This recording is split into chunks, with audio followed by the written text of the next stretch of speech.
అందరికీ నమస్కారం.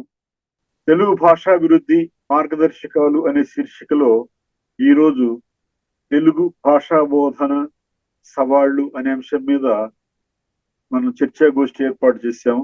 దీనికి మోడరేటర్ గా ఆచార్య మునిరత్న నాయుడు గారు వ్యవహరిస్తున్నారు. అట్లాగే ప్రధాన వక్తగా డాక్టర్ తులసి భరత్ గారు వచ్చారు. వీరు మహారాష్ట్ర నుంచి తెలుగు అండ్ తమిళ్ లాంగ్వేజెస్ కి స్పెషల్ ఆఫీసర్ గా అక్కడ పనిచేస్తున్నారు. అట్లాగే సంజీవ్ అప్పడు గారు మారిషస్ నుంచి వారు ఇందులో పాల్గొంటున్నారు. శ్రీ సుధాకర్ గారు వస్తున్నారు. అందరికీ ఆహ్వానం, స్వాగతం. మనం ఈ చర్చాగోష్ఠి అసలు ప్రారంభించడానికి ముఖ్య ఉద్దేశం ఏంటంటే తెలుగు భాష మీద దాదాపుగా అందరికీ కాస్త చిన్నచూపు ఏర్పడింది. బయటికి మనం గంభీరంగా మాట్లాడుతున్నా లోపల మనం ఫాలో అయ్యేదన్నీ ఇంగ్లీషు విధానాలు, ఇంగ్లీషు భాష కోసమే చేస్తున్నాం. అయితే అంత మాత్రాన్ని తెలుగు మీద ప్రేమ లేనట్టు కాదు, తెలుగు భాష నశించిపోతుందని కాదు. కాకపోతే ఆ భ్రమలు ఉన్నాయి. ఆ భ్రమల్ని మనం కొద్దిగా తొలగించుకోవడం కోసం తెలుగు భాష ఎట్లా అభివృద్ధి చెందుతుంది, ఏ కోణాల్లో అభివృద్ధి చెందుతుంది అనేది కూడా మనం మరి ఎత్తి చూపించాల్సిన అవసరం ఉంది సమాజానికి. కాబట్టి సమాజానికి తెలుగు ఏ కోణాల్లో ఎట్లా నడుస్తున్నది అని చూపించటం అనేది ఒక ఉద్దేశ్యము. ఇంకోటి, దాన్ని ఎట్లా అభివృద్ధి చేసుకోవచ్చు అనే దానికి మనం ఏమైనా సూచనలు ఏమైనా చేయగలమా అనేది కూడా ఇందులో భాగం. కాబట్టి మన చర్చాగోష్ఠిని ఇప్పుడు ఆచార్య మునిరత్న నాయుడు గారు మొదలు పెడతారు. అందరికీ నమస్కారం అండి. ఈరోజు పాల్గొంటున్నటువంటి ముగ్గురు కూడా తెలుగు భాషామ తల్లికి విశేష కృషి చేస్తున్నటువంటి వారే. వారి వృత్తిపరంగా చేయడమే కాకుండా ప్రవృత్తి పరంగా కూడా తెలుగు భాషకు ఎనలేని సేవ చేస్తున్న వారు ముగ్గురు కూడా. వారిని గురించి వారు మాట్లాడే ముందు ఒకరిని గురించి పరిచయం చేస్తాను. సుందర్రావు గారు నమస్కారం అండి. మీరు కూడా వచ్చారు ఖరగ్పూర్ నుండి. నమస్కారం అండి. నమస్కారం అండి. నమస్కారం సార్. నమస్కారం సార్. నమస్కారం. ఆయన రాష్ట్రేతర తెలుగు సమితి అధ్యక్షులు. భారతదేశ వ్యాప్తంగా ఉన్న రాష్ట్రేతర తెలుగు సమితి అనే ఆర్గనైజేషన్ కు వారు అధ్యక్షులుగా కొనసాగుతున్నారు గత 10 ఏళ్లుగా. కాబట్టి వారు కూడా రావడం, అందరికీ పంపించాను ఈరోజు చాలా మందికి. కాబట్టి వచ్చినందుకు ధన్యవాదాలు సార్. మొదలు పెడతాను. డాక్టర్ తులసి భరత్ గారు వారి నాన్నగారి ఊరేమో మచిలీపట్నం, వారి అమ్మగారి ఊరేమో సింగరాయకొండ, నేటి ప్రకాశం జిల్లా. వారు వారి తండ్రి గారి వృత్తిరీత్యా మద్రాసులో ఉండడం చేత మద్రాసులో విద్యాభ్యాసం జరిగింది. అయితే తెలుగు మీడియంలోనే ఉన్నత పాఠశాల స్థాయి వరకు తెలుగు మీడియంలోనే చదువుకున్నారు. ఆ తర్వాత BA తెలుగు, MA తెలుగు చదువుకొని పెళ్ళైన తర్వాత వారు మహారాష్ట్రకు వెళ్ళవలసిన పరిస్థితి ఏర్పడింది. కాబట్టి అక్కడికి వెళ్ళిన తర్వాత మహారాష్ట్రలో వారు అక్కడ ఆ ప్రభుత్వం యొక్క అధికారిగా తెలుగు, తమిళకు భాషలకు పాఠ్యపుస్తక నిర్మాణంలో ప్రత్యేక అధికారిగా వారు గత 30 ఏళ్ళు పనిచేశారు. ఇప్పుడు కూడా రిటైర్ అయిన తర్వాత కూడా మళ్ళా వారి యొక్క సేవలను వాళ్ళు గుర్తించి వారు మళ్ళా ఆమెను తీసుకున్నారు. కాబట్టి తెలుగు భాషకు ఎనలేని సేవ చేశారు. ఎందుకంటే ఈ విషయము ఇందులో పాల్గొన్నటువంటి వారందరికీ కొంతమందికి తెలియకపోవచ్చు అనే ఉద్దేశంతో ఈ వివరంగా చెప్తున్నాను. ఆమె అక్కడ మహారాష్ట్ర ప్రభుత్వం మైనారిటీ లాంగ్వేజ్ అంటే అల్పసంఖ్యాక భాషల వారికి కల్పిస్తున్న సదుపాయాలు, వాటి ద్వారా ఆమె మన తెలుగు వారై ఉండి అక్కడ ఉద్యోగం చేయడము, తెలుగు, తమిళం, కన్నడ 3 భాషలకు వారు సేవలు చేశారు. అదేవిధంగా ఇతర వారి వ్యాసాలు అనేకం ఉన్నాయి. వాటితో పాటు ఇతర భాషల్లో కూడా వారు అనువదించారు. అదేవిధంగా మరాఠీలోకి అనువదించారు ఆ వ్యాసాలను, పాఠ్యపుస్తకాలను. వీటన్నిటిని వారు వీటన్నిటికన్నా వారి PhDది చాలా ప్రత్యేకం. తమిళ, తెలుగు, మరాఠీ భాషల్లో పట్టుల పేర్లు, భాషా విశ్లేషణ అనే అంశం మీద వారు PhD పట్టా పొందారు. అటువంటి డాక్టర్ తులసి భరత్ గారు ఈరోజు మనకు రావడం చాలా నేనైతే నేను అదృష్టంగా భావిస్తున్నాను. ఎందుకంటే ఈ బిట్టు వెంకటేశ్వర్లు గారు ఏదైతే ఇది పెట్టారో దీన్ని సార్థకం చేయాలంటే 10 మందికి సేవ ఎక్కడెక్కడ జరుగుతున్నది, ఎక్కడెక్కడ ఉంది అనే విషయం కూడా తెలవాలి కాబట్టి అందరినీ మనం ఒకరు ఇండియా నుండి ఒకరు బయట నుండి ఈ విధంగా ఇన్వైట్ చేస్తున్నాం. పోయినసారి మనం మలేషియా నుండి అప్పలనాయుడు సార్ వచ్చారు కాబట్టి ఈరోజు సంజీవ నరసింహ అప్పడ గారు వస్తారు. వారు తర్వాత స్పీకరు. ఇప్పుడు డాక్టర్ తులసి భరత్ గారిని తమ ఉపన్యాసాన్ని ప్రారంభించవలసిందిగా ఆహ్వానిస్తున్నాను. నమస్కారం అండి. నమస్కారం. అందరూ పెద్దలందరికీ నమస్కారం. పెద్దల ముందు మాట్లాడడం అంటే కొంచెం సంకోచంగానే ఉంటుంది. వక్త ప్రసంగిస్తారు అనకుండా నేను దీనిని ఈ విధంగా అనుకుంటున్నాను. మనం అందరం కలిసి మాట్లాడుకుందాము. అందరము తెలుగు భాష ప్రేమికులమే, అందరము తెలుగు భాషను నిలబెట్టాలి అనుకుంటున్న వాళ్ళమే, ఇతోదిక సేవ చేస్తున్న వాళ్ళమే. సేవ అనే పదం కూడా నేను చాలాసార్లు అంగీకరించను. మునిరత్న నాయుడు గారు అన్నారు, ఎప్పుడైతే జీతం తీసుకుంటామో అది సేవ అవ్వదు అని అంటుంటాను నేను. కాకపోతే దానితో పాటు దాని మీద శ్రద్ధగా పనిచేయడం అనేది మాత్రం చేస్తూనే ఉన్నాను ఈనాటికి. అందరి నేను అన్నాను మేడం, మీరు ప్రభుత్వ ఉద్యోగిగా మీరు మామూలుగా కూర్చొని జరిపేసి ఉంటే అయిండదు, ఈ విధంగా అవ్వదు. ఇప్పుడు రిటైర్ అయిన తర్వాత కూడా మళ్ళా పుస్తకాలు ఏ విధంగా పాడైనాయి, వాటిని మళ్ళా బాగు చేయడానికి మిమ్మల్ని అపాయింట్ చేస్తున్నారంటే మీ యొక్క గురుతర బాధ్యత, మీ పట్టుదల వారికి తెలుసు కాబట్టి అందుకనే సేవ అన్నాను. Thank you. కానీ మొత్తానికి అది వృత్తి అయినా కానీ అది నాకు ఒక వ్యాసంగంగా అనిపిస్తుందే కానీ ఏనాడు కూడా ఇక్కడ మా కార్యాలయంలో ఇప్పుడు సంజీవ్ అప్పడ్ గారు ఉన్నారు కాబట్టి నాకు ఒక ఇంగ్లీష్ పదం కూడా రాకుండా చూడాలని చూస్తున్నాను, లేకపోతే వారు ఫైన్ వేస్తారు. ఖచ్చితంగా. వారిది ఈ మధ్య ఒక దృశ్య చిత్రం చూశాను నేను. అందులో వారి గురించి చెప్పేటప్పుడు నన్ను ఇలా సంజీవ్ అప్పడ్ గారు అంటారు అన్నారు. అది సంస్కృతంలో ఒక పదం ఉందన్నమాట. నేను తులసి అనకూడదనమాట. 10 మంది నన్ను తులసి అంటేనే నా పేరు తులసిగా నిలబడుతుంది. సో వారు ఆ విధంగా తన గురించి చెప్పుకున్నారు. అది చూశాను నేను. చాలా చాలా అసలు ఒళ్ళు పులకరించిందంటే అది సరైన పదం అవుతుంది. ఇప్పుడు నేను కొంచెం ఎలా నేను ఇక్కడికి వచ్చాను అనేది చెప్పారు. మా నాన్నగారి గురించి, అమ్మగారి గురించి చెప్పారు. అది చాలా ముఖ్యం. వారి వల్లే నేను ఇక్కడ ఉన్నాను, ఈ మాత్రం ఉన్నాను. కానీ ఆ తర్వాత సంస్కృతంలో అంటారు చూడండి, పత్యా విలసతే నారి. అది మేము యూనివర్సిటీలో చదువుకునేటప్పుడు, విద్యాపీఠంలో చదువుకునేటప్పుడు అలా ఏంటి భర్త వల్లేనా, మనం స్వయంగా ప్రకాశించలేమా అని. కానీ నాకు ఈ మహారాష్ట్రలోకి వచ్చాక వారి యొక్క పరిధిలో చాలా చాలా చేస్తూ ఉంటారు, పుస్తకాలు రాస్తుంటారు. వాళ్ళు చాలామంది ఐఏఎస్ ఆఫీసర్లకు కూడా మార్గదర్శకులు, డీన్గా ఉన్నారు.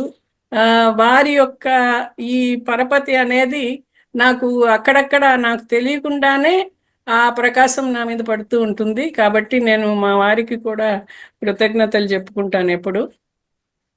పోతే మహారాష్ట్రకి వచ్చాక నాకు అనిపించింది, నేను చిన్నప్పటి నుంచి తెలుగే చదువుకున్నా. నాకు 8వ తరగతి నుంచి తెలుగు మీద ఇంకా ఇంకా మక్కువ పెరిగింది. ఆ తర్వాత లిటరేచర్కి వెళ్ళిపోవడం, లిటరేచర్లోనే చేయడం అలా జరిగాక మహారాష్ట్రకు వచ్చాక, బాంబేకి వచ్చాక నాకు అనిపించింది ఇక ఈ భాషతో మనకి సంబంధం తెగిపోతుందేమో. అంటే ఇంట్లో అందరూ తెలుగే మాట్లాడతారు. వాళ్ళు కూడా 2 తరాలుగా మహారాష్ట్రలో, బాంబేలో ఉన్నవారే. మా వారు పుట్టి పెరిగింది బొంబాయి అని చెప్పొచ్చు.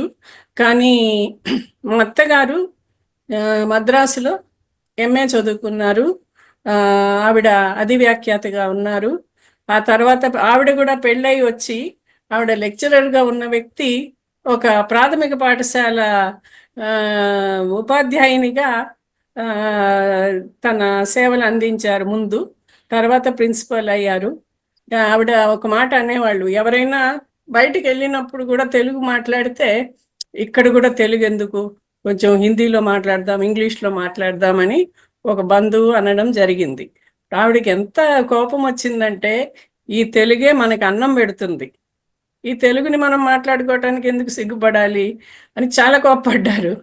ఆ విధంగా ఇక్కడ కూడా నాకు అత్తవారింట్లో కూడా తెలుగు మీద మక్కువ పెరగడానికి అవకాశం ఏర్పడినప్పటికీ ఉద్యోగ రీత్యా నేను తెలుగుని ఏమైనా చేయగలనా తెలుగులో అనేది నాకు చాలా బాధాకరంగా ఉండింది, చేయలేకపోతున్నాను అని. కానీ ఇక్కడ పిహెచ్డి అయితే చేశాను నేను. ఆ తర్వాత యోగాయోగంగా పూనాలో ఈ ఉద్యోగం ఉన్నదని వాళ్ళు అడ్వర్టైజ్ చేయడము, నేను అప్లై చేయడము జరిగింది. దానికి ముందు ఒకరోజు నేను కంప్యూటర్లో మౌస్ తీసుకుని ఈ అని రాసినప్పుడు వర్డ్ ఆర్ట్లో అలా రాస్తూ ఉండేటప్పుడు అనుకున్నాను, ఇక ఈ భాషతో మనకి సంబంధం తెగిపోయింది, ఈ భాషాపరమైన ఉద్యోగం అయితే నేను చేయలేను, ఇక్కడ అవకాశం ఉండదు అని అనుకున్న సమయంలో భగవంతుడు నాకు ఈ అవకాశాన్ని కల్పించాడు. ఆ విధంగా ఈ పాఠ్యపుస్తకాల నిర్మాణంలో కి నేను ప్రవేశించడం జరిగింది. మహారాష్ట్రలో ముందు పాఠ్యపుస్తకాలను పాఠశాలలు అయితే ఉండేవి, తెలుగు మాధ్యమంలో బోధన ఉండేది, కానీ పాఠ్యపుస్తకాలు మహారాష్ట్ర తయారు చేసేది కాదు. అవి ఆంధ్రప్రదేశం నుంచి మన అప్పటిగారు అంటారు పుణ్యభూమి అంటారు, పుణ్యభూమి నుంచి పుస్తకాలు వచ్చేవి. కానీ ఆ రావటంలో వీళ్ళకి అందేటప్పటికీ బాగా ఆలస్యం అయ్యేది, దాదాపు 3 నెలలు గడిచిపోవడం జరిగేది. ఈ విధమైన పరిస్థితుల్ని వాళ్ళు ఎదుర్కొనేవాళ్ళు. అది కాకుండా ఆంధ్రప్రదేశంలో పరిసరాలలో తెలుగు వినపడుతూ, ఇంట్లో తెలుగు మాట్లాడుతూ, తరతరాలుగా తెలుగు వాళ్ళుగా ఉన్నటువంటి పిల్లల కొరకు చేసే పుస్తకాలు ఇక్కడి పిల్లలకు ఇబ్బందికరంగా ఉండేవి. ఆ స్థాయికి వాళ్ళు అందుకోలేకపోయారని కూడా చింతిస్తుండేవాళ్ళు ఉపాధ్యాయులు. అట్టి పరిస్థితుల్లో మహారాష్ట్ర ప్రభుత్వం ఇక్కడే పాఠ్యపుస్తకాలు తయారు చేయాలి అనే దానికి మన చాలామంది తెలుగు వాళ్ళ కృషితో ఈ నిర్ణయం తీసుకోవడం జరిగిందనమాట.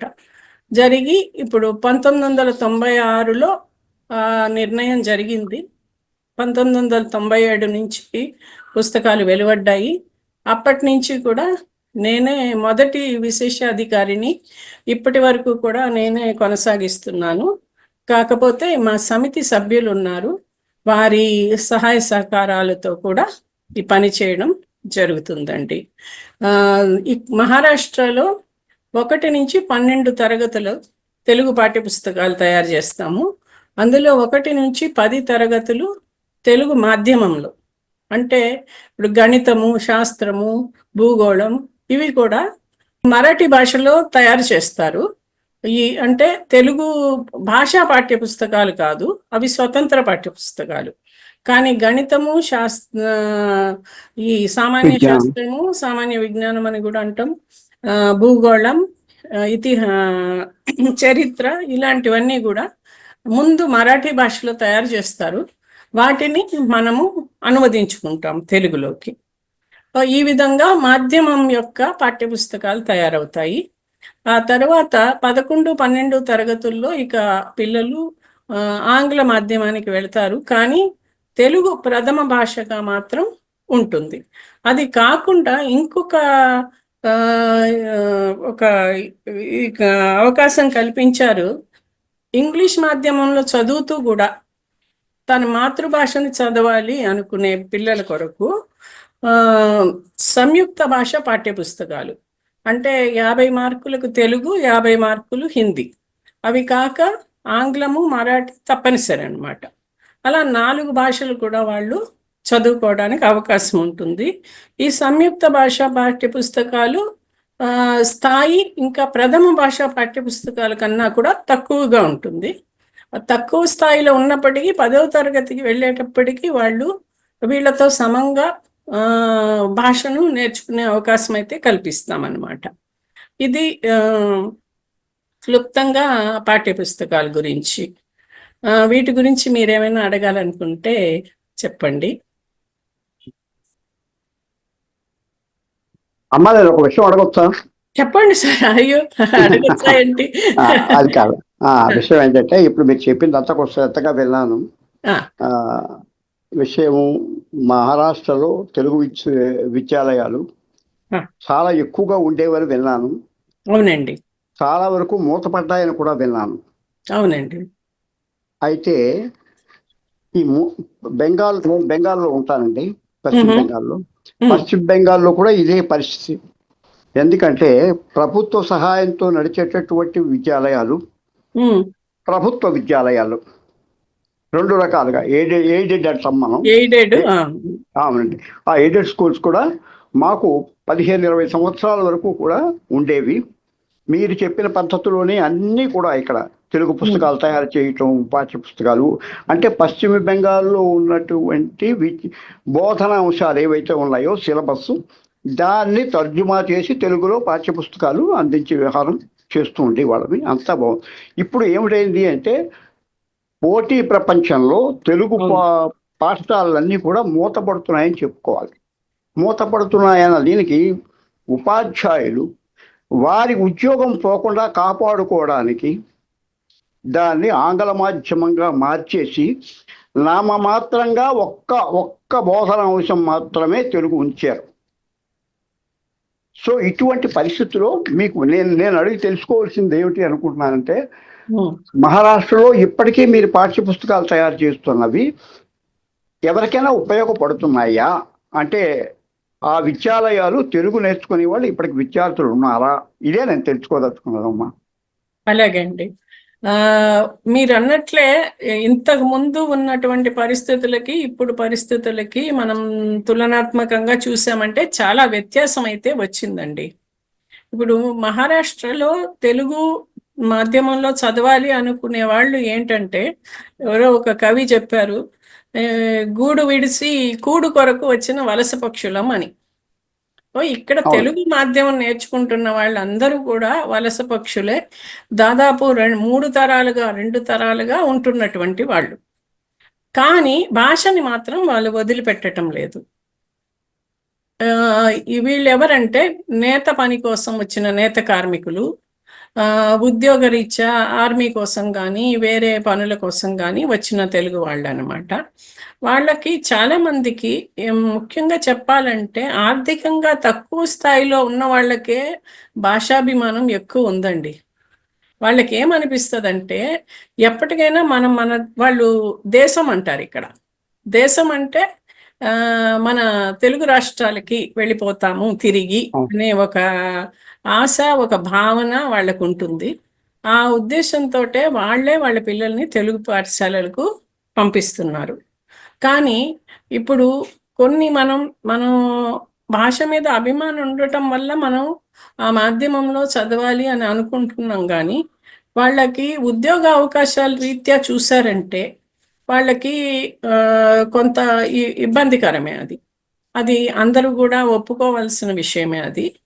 కానీ ఇంకొక విధంగా ఆలోచిస్తే ఏంటంటే ఆ పిల్లలకి మనం అంటామే వాళ్ళ యొక్క పార్శ్వభూమి, బ్యాక్గ్రౌండ్ అంటామే, అది ఎలా ఉంటుందంటే మిగతా మన పిల్లల్లాగా కాదు. వాళ్ళకి ఆ తల్లిదండ్రులు కానీ నానమ్మలు అమ్మమ్మలు కానీ వాళ్ళకి ఇంగ్లీష్ మాధ్యమం పుస్తకాలకి సహాయపడటము, వాళ్ళని ప్రైవేటుగా వాళ్ళకి చదువుకోవటానికి పంపటానికి ఆర్థికంగానూ వాళ్ళకి ఉండదు. కాబట్టి వాళ్ళు తెలుగు మాధ్యమంలో ఉంటే సులభంగా అర్థం చేసుకుని అది గణితం కానీ సామాన్య శాస్త్రం కానీ ఏదైనా కానీ చక్కగా వాళ్ళు కనీసం 10వ తరగతి 12వ తరగతి వరకు ఉత్తీర్ణులైపోతున్నారు.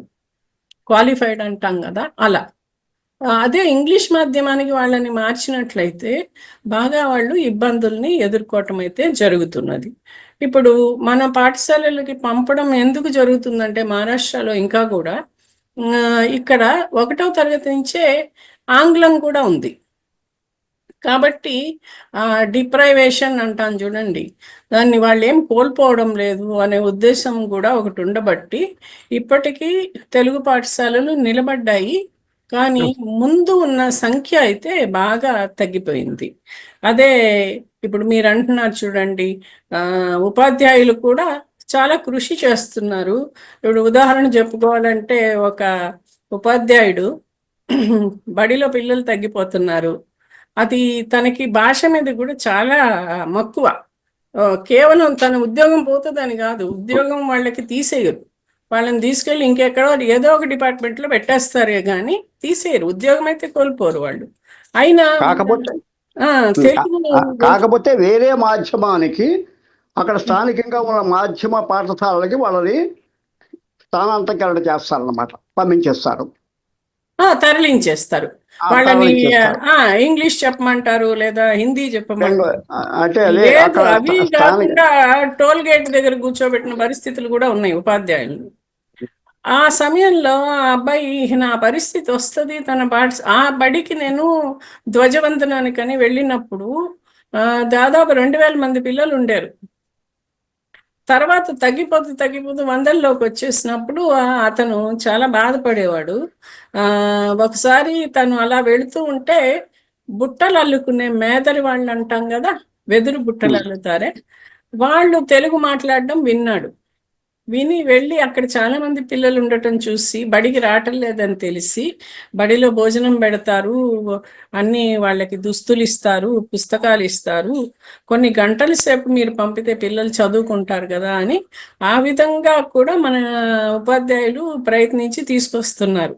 అలాగే చేపలు పట్టే వాళ్ళకి తెలుగు నేర్పడం, ఇలాంటి పనులు కూడా మన ఉపాధ్యాయులు వాళ్ళు నిజంగా సేవనే అందిస్తున్నారని చెప్పాలన్నమాట. అట్లా కొంత చాలా వరకు నిలబడింది. మీరు అన్నట్లు నామకావస్థి అంటున్నారు చూడండి, ఆ నామకావస్థి 2 విధాలుగా జరుగుతున్నది. ఒకటి ఇక్కడ సెమీ ఇంగ్లీష్ అంటారు. అంటే ఏంటంటే, ఇప్పుడు తెలుగు మాధ్యమం ఉంటే అన్ని విషయాలు కూడా మనకి గణితము, విజ్ఞానము, భూగోళం అన్నీ కూడా తెలుగులో ఉంటాయి కదా. ఇంగ్లీష్ మాధ్యమం అంటే ఇంగ్లీష్లో ఉంటాయి. కానీ ఈ సెమీ ఇంగ్లీష్ అనేది ఏంటంటే, చరిత్ర, భూగోళం తెలుగు ప్రథమ భాష, వాళ్ళు తెలుగులో చదువుకుంటారు. కానీ గణితము, విజ్ఞానము అది ఎందుకంటే వాళ్ళు పై చదువులకు వెళ్ళినప్పుడు ఆ యొక్క విషయాలే కావాల్సి వస్తాయి కాబట్టి వాటిని ఇంగ్లీష్లో చదువుకుంటారు. ఆ విధంగా ఈ సెమీ ఇంగ్లీష్ మీడియం అనేది కూడా ఒకటి మొదలైంది. దాంతో వాళ్ళు కొంత పిల్లల్ని నిలుపుకోగలుగుతున్నారు. కనీసం ఈ 3 అంశాలైన పిల్లలు తెలుగులో చదువుకుంటున్నారు. అవి కాకుండా కేవలం తెలుగు ఒక ప్రథమ భాషగా మాత్రం బోధిస్తూ మిగతా విషయాలన్నీ కూడా ఇంగ్లీష్లోనో మరాఠీలోనో చదివేది కూడా ఉంది. ఇప్పుడు తెలుగు పిల్లలకి అవకాశం కలగపోవటానికి ఇంకొక కారణం ఏంటంటే, ఇప్పుడు మనకి ఈ వలస వచ్చిన వాళ్ళు ముఖ్యంగా సరిహద్దు ప్రాంతాల్లో ఎక్కువ ఉన్నారు. సోలాపురం, చంద్రపూరు, నాందేడ్, బొంబాయి, పూనా ఇలాంటి చోట్ల ఎక్కువ మంది ఉన్నారు. పాఠశాలలు ఉన్నాయి. కానీ కొన్ని ప్రాంతాలలో, కొన్ని చోట్ల తెలుగు పాఠశాలలే లేవు. అలాంటప్పుడు ఇక వాళ్ళు తప్పనిసరిగా మరాఠీ మాధ్యమానికో ఇంగ్లీష్ మాధ్యమానికో వెళతారు, వాళ్ళ ఆర్థిక పరిస్థితిని బట్టి.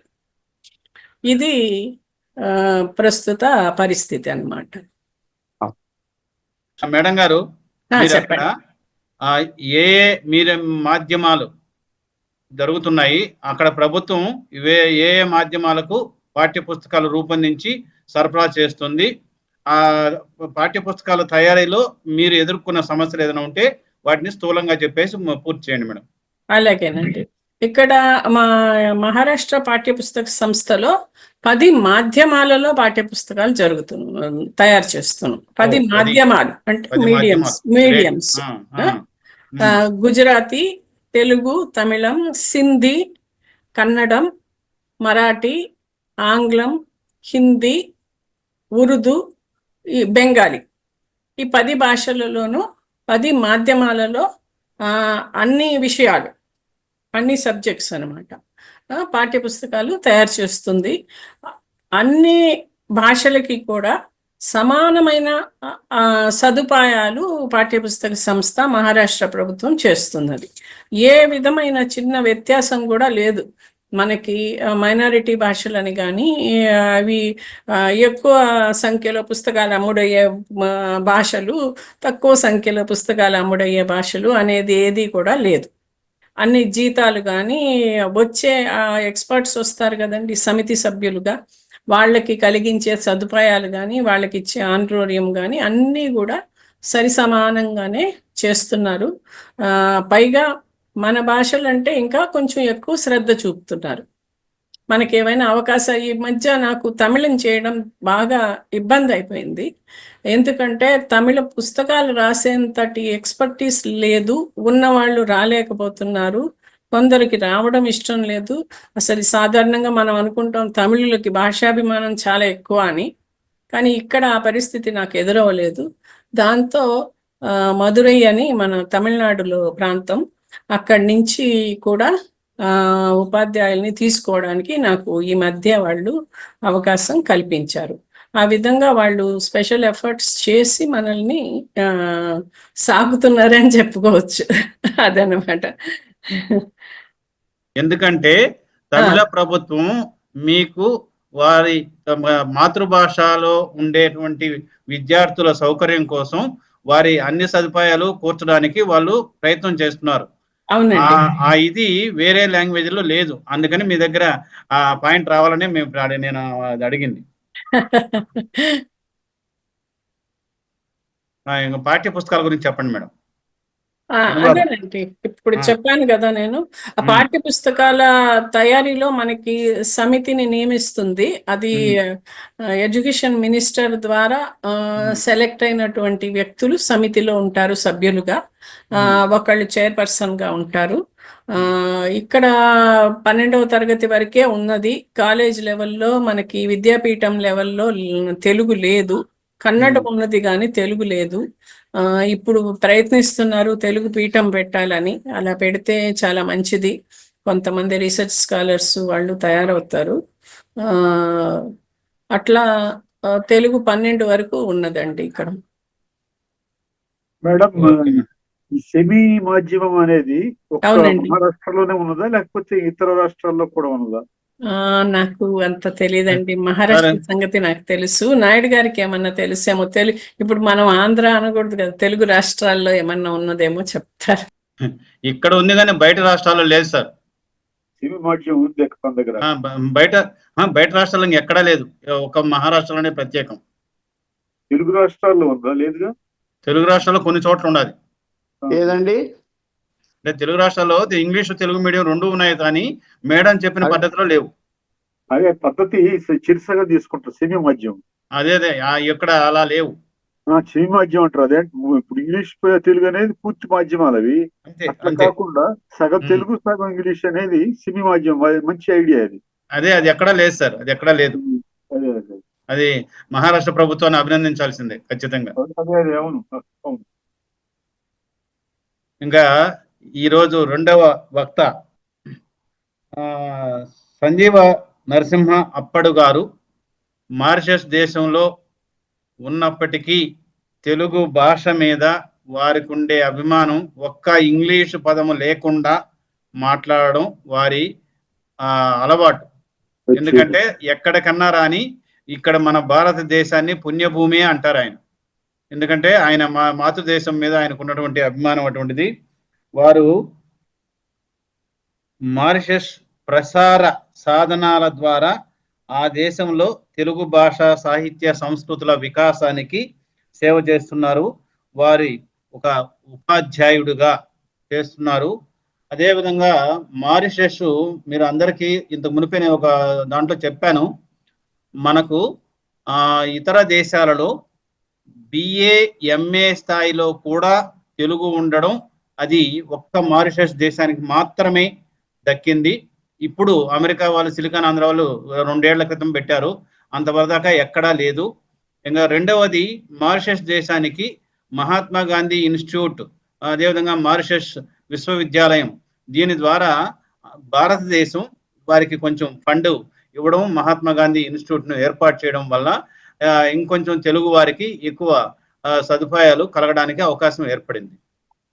అయితే వీరు అక్కడ తెలుగు సంస్థలు నిర్వహించే సాంస్కృతిక కార్యక్రమాలకు, అదేవిధంగా ప్రసార సాధనాలకు ప్రచారకర్తగా ఎనలేని సేవ తెలుగు భాషకు చేస్తున్నారు.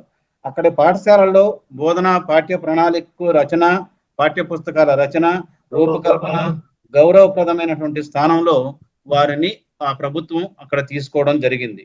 ఇక వారి కుటుంబ నేపథ్యం, వారు పేర్లు కూడా చూడండి. వారి పేరును ముద్దుగా తెలుగు బొట్టు అని పిలుచుకునేవారట. ఆయన భార్య పేరు హేమావతి, కొడుకు పేరు బాల శ్రీనివాస్, కూతురు పేరు సాయి స్వాతి. మొత్తం మన తెలుగు పదాలే పెట్టుకున్నారు.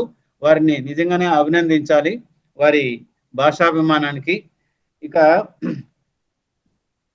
మహాత్మా గాంధీ ఇన్స్టిట్యూట్, అదేవిధంగా ఇప్పుడే చెప్పాను, వాటి అంటే ఆయన ఉద్యోగ జీవితం ప్రాథమిక స్థాయి ఉపాధ్యాయుడిగా మొదలుపెట్టిన ఈరోజు ఉన్నత స్థాయి విశ్వవిద్యాలయ స్థాయిలో కూడా పాఠ్య ప్రణాళిక సంఘంలో సభ్యులుగాను, వారు ఉన్నత భావాలు కలిగినటువంటి వారు కాబట్టి వారికి అన్ని రకాల పదవులు ఉన్నాయి.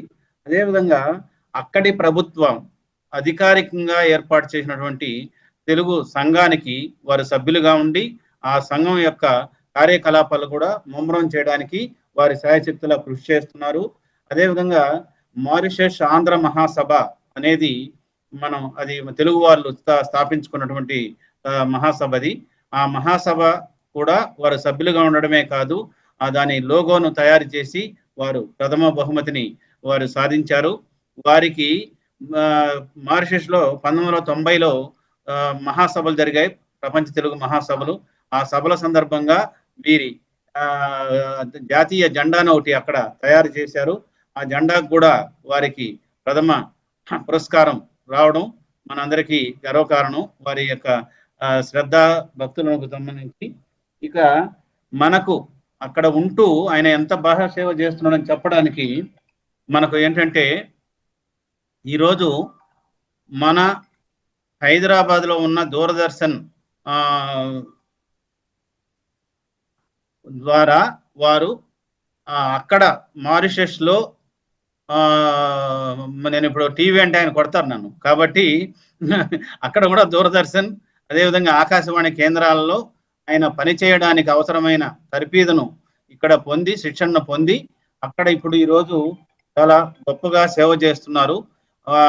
అదేవిధంగా ఉభయ తెలుగు రాష్ట్రాల్లోని మన పత్రికలు, టీవీలు, ఈనాడు కానీ, అదేవిధంగా మన సాక్షి, తర్వాత పత్రికలు ఏవైతే ఉన్నాయో ఆంధ్రప్రభ, ఆంధ్రజ్యోతి మొదలైన పత్రికలకు అన్నింటికి కూడా వారు సంధానకర్తగా ఉంటూ అక్కడ సమాచారాన్ని ఇక్కడ చెప్పడం, ఇక్కడ సమాచారాన్ని అక్కడికి చేరవేయడం మొదలైన వారధిలాగా వారు సేవ చేస్తున్నారు. అదేవిధంగా మహాత్మా గాంధీ ఇన్స్టిట్యూట్ లో ఉన్నత పాఠశాల పాఠ్య ప్రణాళిక శాఖాధిపతిగా కూడా వ్యవహరిస్తున్నారు. ఇక అన్నింటికీ మించి వారు ముగ్గులు వేయడం చాలా ప్రధానమైనటువంటి విషయంగా, వారికి ఆసక్తి కలిగినటువంటి అంశంగా వారు ఉంటున్నారు. దాన్ని ఎంతోసేపు బట్టి ముగ్గులు వేసేదాన్ని ఆయన 2 సెకండ్లలో ముగ్గు వేసేటటువంటి చాతుర్యాన్ని, ఇదిని వరవడిని ఆయన సొంతం చేసుకున్నారు. అదేవిధంగా అక్కడ మారిషస్ ప్రభుత్వం పక్షాన, తెలుగు సంఘాల పక్షాన జరిగేటువంటి ముగ్గుల పోటీకి వీరే న్యాయ నిర్ణేతగా వ్యవహరిస్తున్నారు. అటువంటి సంజీవ నరసింహ అప్పడు గారు ఇప్పుడు మాట్లాడవలసిందిగా ఆహ్వానిస్తున్నాను.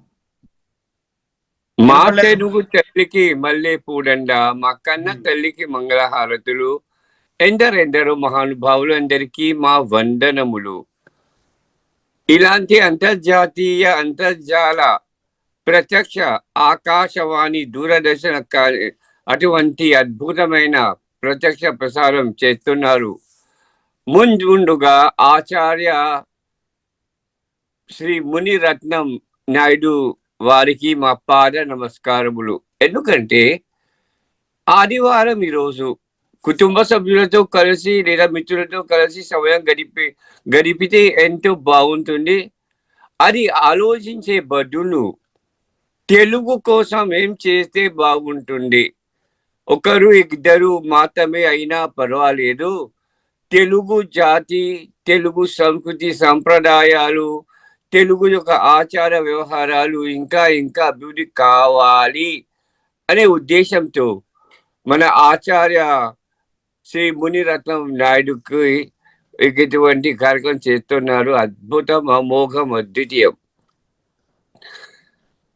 మున్ముందుగా మీలాగా మీలాంటి ఎవరెవరు ఇటువంటి అంతర్జాతీయ వేదిక మీద మాట్లాడుతున్నారు. నేను మీ ముందు ఒక మహాసముద్రం దగ్గర ఉంటూ ఒక చుక్క నీళ్లు తక్కువ వాడిని. ఎందుకంటే మేము మాట్లాడే తెలుగు ఏ విధంగా అద్భుతంగా అనర్కలంగా మాట్లాడతారు, నేను మాట్లాడలేను. నాది తెలుగు తెలుగు పరభాష పద్ధతిలో మాట్లాడతాను. అయినా మున్ముందుగా తెలుగు పుణ్యభూమిలో ఉన్న ముఖ్యమంత్రులు ఇద్దరు ఉంటారు. తెలంగాణ పవిత్రమైన రాష్ట్రము మరియు ఆంధ్రప్రదేశ్ పుణ్య రాష్ట్రంలో వాళ్ళ దగ్గర నుంచి తెలుగు యొక్క అభివృద్ధి కావాలి. వాళ్ళ దగ్గర నుంచి అటువంటి నిర్ణయాలు తీసుకుంటే తెలుగు అవుతుంది నిజంగా. అందుకే అంటూ ఉంటాను, యథా తెలుగు రాజా తథా తెలుగు ప్రజ. ఎందుకంటే తెలుగు అభివృద్ధి చేయడానికి చూడండి, మారిషస్ దేశంలో మా పూజనీయులైన పూర్వీకులు మీ తెలుగు పుణ్యభూమి నుంచి 1834 సంవత్సరంలో ఆంగ్ల దొరలు వాళ్ళని మోసం చేసి తెలుగు పుణ్యభూమిలో ఉన్న సముద్ర తీరాలు ఎవరెవరు ఉంటారో రండి రండి, మీకు అద్భుతమైనటువంటి గంగా నది చూపిస్తాము. ఆహా, గంగా నది! ఆ పదం వినగానే కళ్ళ నుంచి నీళ్లు వచ్చాయి. ఎందుకంటే వాళ్ళ పూర్వీకులు గంగా నది యొక్క పవిత్రత గురించి చెప్తూ ఉన్నారు. సరే, 1834 సంవత్సరంలో తెలంగాణ పవిత్రమైన రాష్ట్రం నుంచి మరియు ఆంధ్రప్రదేశ్ పుణ్య రాష్ట్రం నుంచి వాళ్ళని కాకినాడ దగ్గర తీసుకుని వెళ్ళారు. మీరు వచ్చేటప్పుడు మీ దగ్గర ఉన్న శ్రీమద్ భగవద్గీత, రామాయణం,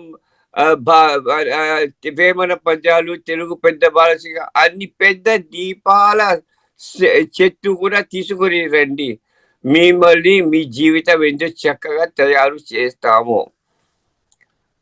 ఆ రోజు ఒక నిర్ణయం తీసుకున్న రోజు వాళ్ళు అన్ని తీసుకొని వాళ్ళు కాకినాడ నుంచి కోరంగి ఓడరేవు దగ్గర వెళ్ళారు. వెళ్ళి సముద్రం చూపించి ఆంగ్ల దొరలు ఏమన్నారు, చూడండి ఇదే గంగా నది. ఆహా, మా జీవితం ధన్యమైంది. ఇవన్నీ మోసం. గంగా నది దర్శనం దొరికింది. ఆహా, ఎందుకంటే చాలా వరకు దేవి సురేశ్వరి భగవతి గంగే త్రిభువన తారల తరణి తరంగే అని అంటూ తమలాపాకు మీద కర్పూరం వేసి అదే హారతి ఇచ్చారు. వాళ్ళు అనుకున్నారు ఇదే గంగా నది. ఇది గంగా నది కాదు, కోరంగి ఓడరేవు దగ్గర ఉన్న నీళ్లు. సరే రండి రండి, మిమ్మల్ని ఈ నది అవతల మిమ్మల్ని తీసుకుని వెళ్తే అప్పుడు రాళ్ళు విగిరితే బంగారు కాసులు దొరుకుతాయి అని అన్నారు. అయ్యో నిజమా? ఎందుకంటే సముద్రం అంటే ఏమిటో, సరస్సు అంటే ఏమిటో వాళ్ళకి తెలీదు ఆ భేదాలు. ఆ సమయంలో తెలుగు పుణ్యభూమిలో చాలా మంది ఉన్నారు.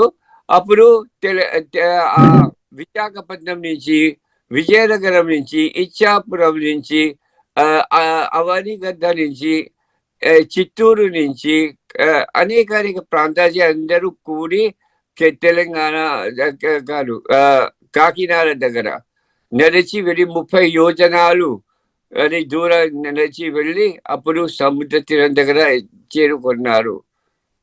ఓడ మీద ఎక్కారు. ఈ హడావుడిలో పిల్లలు ఆ హడావిలో 4 ఓడలు సిద్ధంగా ఉన్నాయి. అందరూ పిల్లలు ఒక ఓడలో ఎక్కారు, పెద్దవాళ్ళు మరొక ఓడలో ఎక్కారు. అప్పుడు ఒకే ఒక రోజులో 4 ఓడలు బయలుదేరాయి. ఒకటి దక్షిణాఫ్రికాకి, రెండోది మారిషస్కి, మూడోది బర్మాకి, నాలుగోది మలేషియాకి పోయాయి.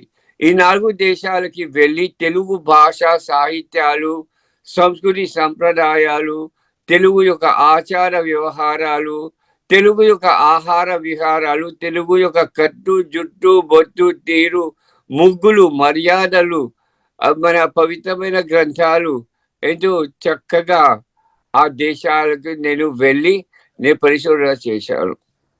ఇప్పుడు మొరిషస్ దేశంలో తెలుగు యొక్క పరిస్థితి ఏమిటి? ఇక్కడ నేను అన్ని విద్యాలయాల్లో తెలుగు బోధన అధికారిగా ఉన్నాను. ఆ భగవత్ కృప వల్ల మాకు ఎంతో ధన్యులైపోయారు. ఎందుకంటే ఒక పరదేశంలో మారిషస్ ఇంకా భారత పుణ్యభూమి మధ్యలో 5445 యోజనాల దూరంగా ఉన్న తెలుగు ఎంతో చక్కగా మా పిల్లల చేత ఎంతో చక్కగా నేర్చుకుంటున్నారు. ఇది ఒక విశేషం. ఇవన్నీ ఈ రోజుల్లో పూర్వ ప్రాథమిక విద్య ప్రణాళిక దగ్గర నుంచి విశ్వవిద్యాలయ స్థాయి వరకు తెలుగు అనేది ఇక్కడ ఎంతో చక్కగా నేర్చుకుంటారు. మా మొరిషస్ దేశంలో అన్ని విద్యాలయాల్లో కొన్ని భారతీయ భాషలతో పాటు హిందీ, మరాఠీ, గుజరాతీ, ఉర్దూ అలాంటి భాషలు, ఎందుకని ఆ ప్రాంతాల నుంచి వాళ్ళు ఇక్కడ వలస వచ్చారు మారిషస్కి. ఇవన్నీ చేసి పిల్లలు కష్టంతో తెలుగు నేర్చుకోరు, ఇష్టంతో, ప్రేమతో, అందంతో, ఆనందంతో నేర్చుకుంటారు. ఇది ఒక విశేషం. మేము నెలకొకసారి ఇక్కడ ఒక్కొక్క ప్రాంతానికి వెళ్ళి ఇక్కడ మొరిషస్ తెలుగు భాషా సంఘం అనేది మొరిషస్ ప్రభుత్వం వాళ్ళు స్థాపించారు. ఒక్కొక్క ప్రాంతానికి వెళ్ళి పిల్లల చేత అంటే 10 సంవత్సరం దగ్గర నుంచి 15 సంవత్సరం వరకు పోటీలు ఏర్పాటు చేస్తాము. వాళ్ళు వేదిక మీద వచ్చి వాళ్ళ ముందు కూర్చుంటారు, ముగ్గురు న్యాయ నిర్ణేతలు. అప్పుడు ఒక విషయం అడుగుతారు, అదే బాబు ఇప్పుడు ఈ విషయం గురించి మీరు మాట్లాడాలి, 15 నిమిషాల వరకు మాట్లాడాలి. 10 నిమిషాల వరకు ఒక్క ఆంగ్ల పదం రానియకుండా మాట్లాడితే 10,000 రూపాయలు ఇస్తాము. ఆహా, అందరూ అదే పని చేస్తూ అందరికీ ఒక్కరు కూడా తప్పిపోకుండా అలాంటి కార్యక్రమం చేసి ఎంతో ఆనందిస్తారు. ఎందుకంటే మొరిషస్ దేశంలో తరగతిలో ఉన్నప్పుడు ఉపాధ్యాయులు, విద్యార్థులు ఆంగ్ల పదాలు రానియకుండా తెలుగులో మాట్లాడతారు. అది ఒక విశేషం. చాలా మంది ఆశ్చర్యపడతారు, మాకు తెలియని దేశంలో ఈ విధంగా తెలుగు చేస్తున్నారా, మరి మొరిషస్ దేశంలో ఉంటూ ఇట్లా చేస్తున్నారు, మేము ఎందుకు చేయలేము, చాలా మంది అది అంటున్నారు. అందుకే ఎక్కడెక్కడ తెలుగు పుణ్యభూమిలో లేదా ఇతర దేశాల్లో తెలుగు అంతర్జాతీయ తెలుగు మహాసభలు జరుగుతాయో నన్ను ముఖ్య అతిథిగా ఆహ్వానించి నా ఆకాశ మార్గంలో రానుపోను ప్రయాణ పత్రాలు ఖర్చు పెట్టి నన్ను ఆహ్వానిస్తున్నారు. నా జేబు నుంచి ఒక నయ పైసా ఖర్చు చేయకుండా ఈ విధంగా ఆ తెలుగు కళామ తల్లికి ఎంతో దండాలు నేర్పెట్టాలి. ఎందుకంటే అనేక స్థలాల్లో నేను వెళ్ళి అందరూ ఆశ్చర్యపడతారు, తెలుగు ఈ విధంగా మాట్లాడుతున్నాము. కానీ నా తెలుగులో ఆ పదాల స్పష్టత, ఉచ్చారణ, మాట్లాడే పదాలు కొన్ని తేడాలు ఉంటాయి, నన్ను క్షమించాలి. అదేవిధంగా మొరిషస్ దేశంలో అనేక ప్రాంతాలకి వెళ్ళి స్థిరపడ్డారు. ఇక్కడ 94 శాఖలు ఉంటాయి. విద్యాలయాలు తెలుగు 40 నిమిషాల నుంచి గంటన్నర వరకు నేర్చుకుంటారు. తిరిగి వాళ్ళ ప్రాంతానికి వెళ్ళి అక్కడ సాయంత్రపు తెలుగు బడి ఉన్నది. అక్కడ 2 గంటల సేపు తెలుగు భాష మాత్రమే కాదు. ఎందుకంటే విద్యాలయంలో వాళ్ళు నేర్చుకున్న తర్వాత మళ్ళా వాళ్ళ ప్రాంతానికి వెళ్ళి 30 నిమిషాలు వరకు తెలుగు నేర్చుకుంటారు. తెలుగు వ్యాకరణం, తెలుగు పదాలు ఇవన్నీ నేర్చుకుంటారు. సాయంత్రపు తెలుగు బడికి వచ్చి 30 నిమిషాల వరకు వాళ్ళు మళ్ళా తెలుగు నేర్చుకున్న తర్వాత మిగతా గంటన్నర సేపు వాళ్ళు ఏం చేస్తారంటే మన సంప్రదాయం గురించి, మన మానవతా విలువల గురించి, తెలుగు వైతాళికుల గురించి ఈ విధంగా కార్యక్రమం చేస్తాము. ముగ్గులు ఎందుకు చేయాలి, ఎట్లా చేయాలి, ఆధ్యాత్మిక పరంగా, సాంఘిక పరంగా ఇలాంటివి ఎందుకు చేయాలి వాళ్ళు కొంతవరకు నేర్చుకుంటున్నారు. ఇదే విధంగా నేను సొంతంగా తెలుగు ఈ రోజుల్లో ఎవరైనా పిల్లకాయకి అడిగితే, బాబు ఈరోజు రామాయణం చదివావా, అందరూ ఒకే సారి చెప్తారు, గురువు గారు నాకు సమయం లేదు. అది నిజం. ఈ రోజుల్లో అంటే సాంకేతిక యుగంలో ఉన్నాము కాబట్టి అదే మేము చదవాలి, పరీక్షలో మంచి గుణాలు రావాలి, ఇవన్నీ చేసి అప్పుడు మంచి గుణాలు వచ్చి మన పరీక్షలో అటువంటి మంచి మంచి గుణాలు వచ్చి మంచి ఉద్యోగం వస్తాయి. ఇది నిజం. కానీ మన భాష ఏమవుతుంది, దానికి ఏం చేశామంటే తెలుగు పుణ్యభూమి నుంచి 175,000 రూపాయలు సొంతంగా ఖర్చు చేసి ఛాయ బొమ్మలాటలు కొన్నాము. అది కొనిన తర్వాత ఇప్పుడు ఆ ఛాయ బొమ్మలాట ద్వారా మన శ్రీమద్ రామాయణంలో 10 నిమిషాల వరకు శ్రీరాముడు, హనుమంతుడు, తర్వాత ఆ తెర వెనక వాళ్ళు ఆడుతూ వాళ్ళు ఏం చేస్తారు, 10 వాక్యాలు వాళ్ళ కాగితం మీద ఎవరు చూడకుండా ఆ తెర వెనక చెప్తూ ఆ సంవాదం ఎంతో చక్కగా చెప్తారు. ఇది తెలుగు భాషలో. వాళ్ళు చూసిన 10 నిమిషాల తర్వాత అప్పుడు అదే సన్నివేశం మళ్ళా చూపిస్తాము.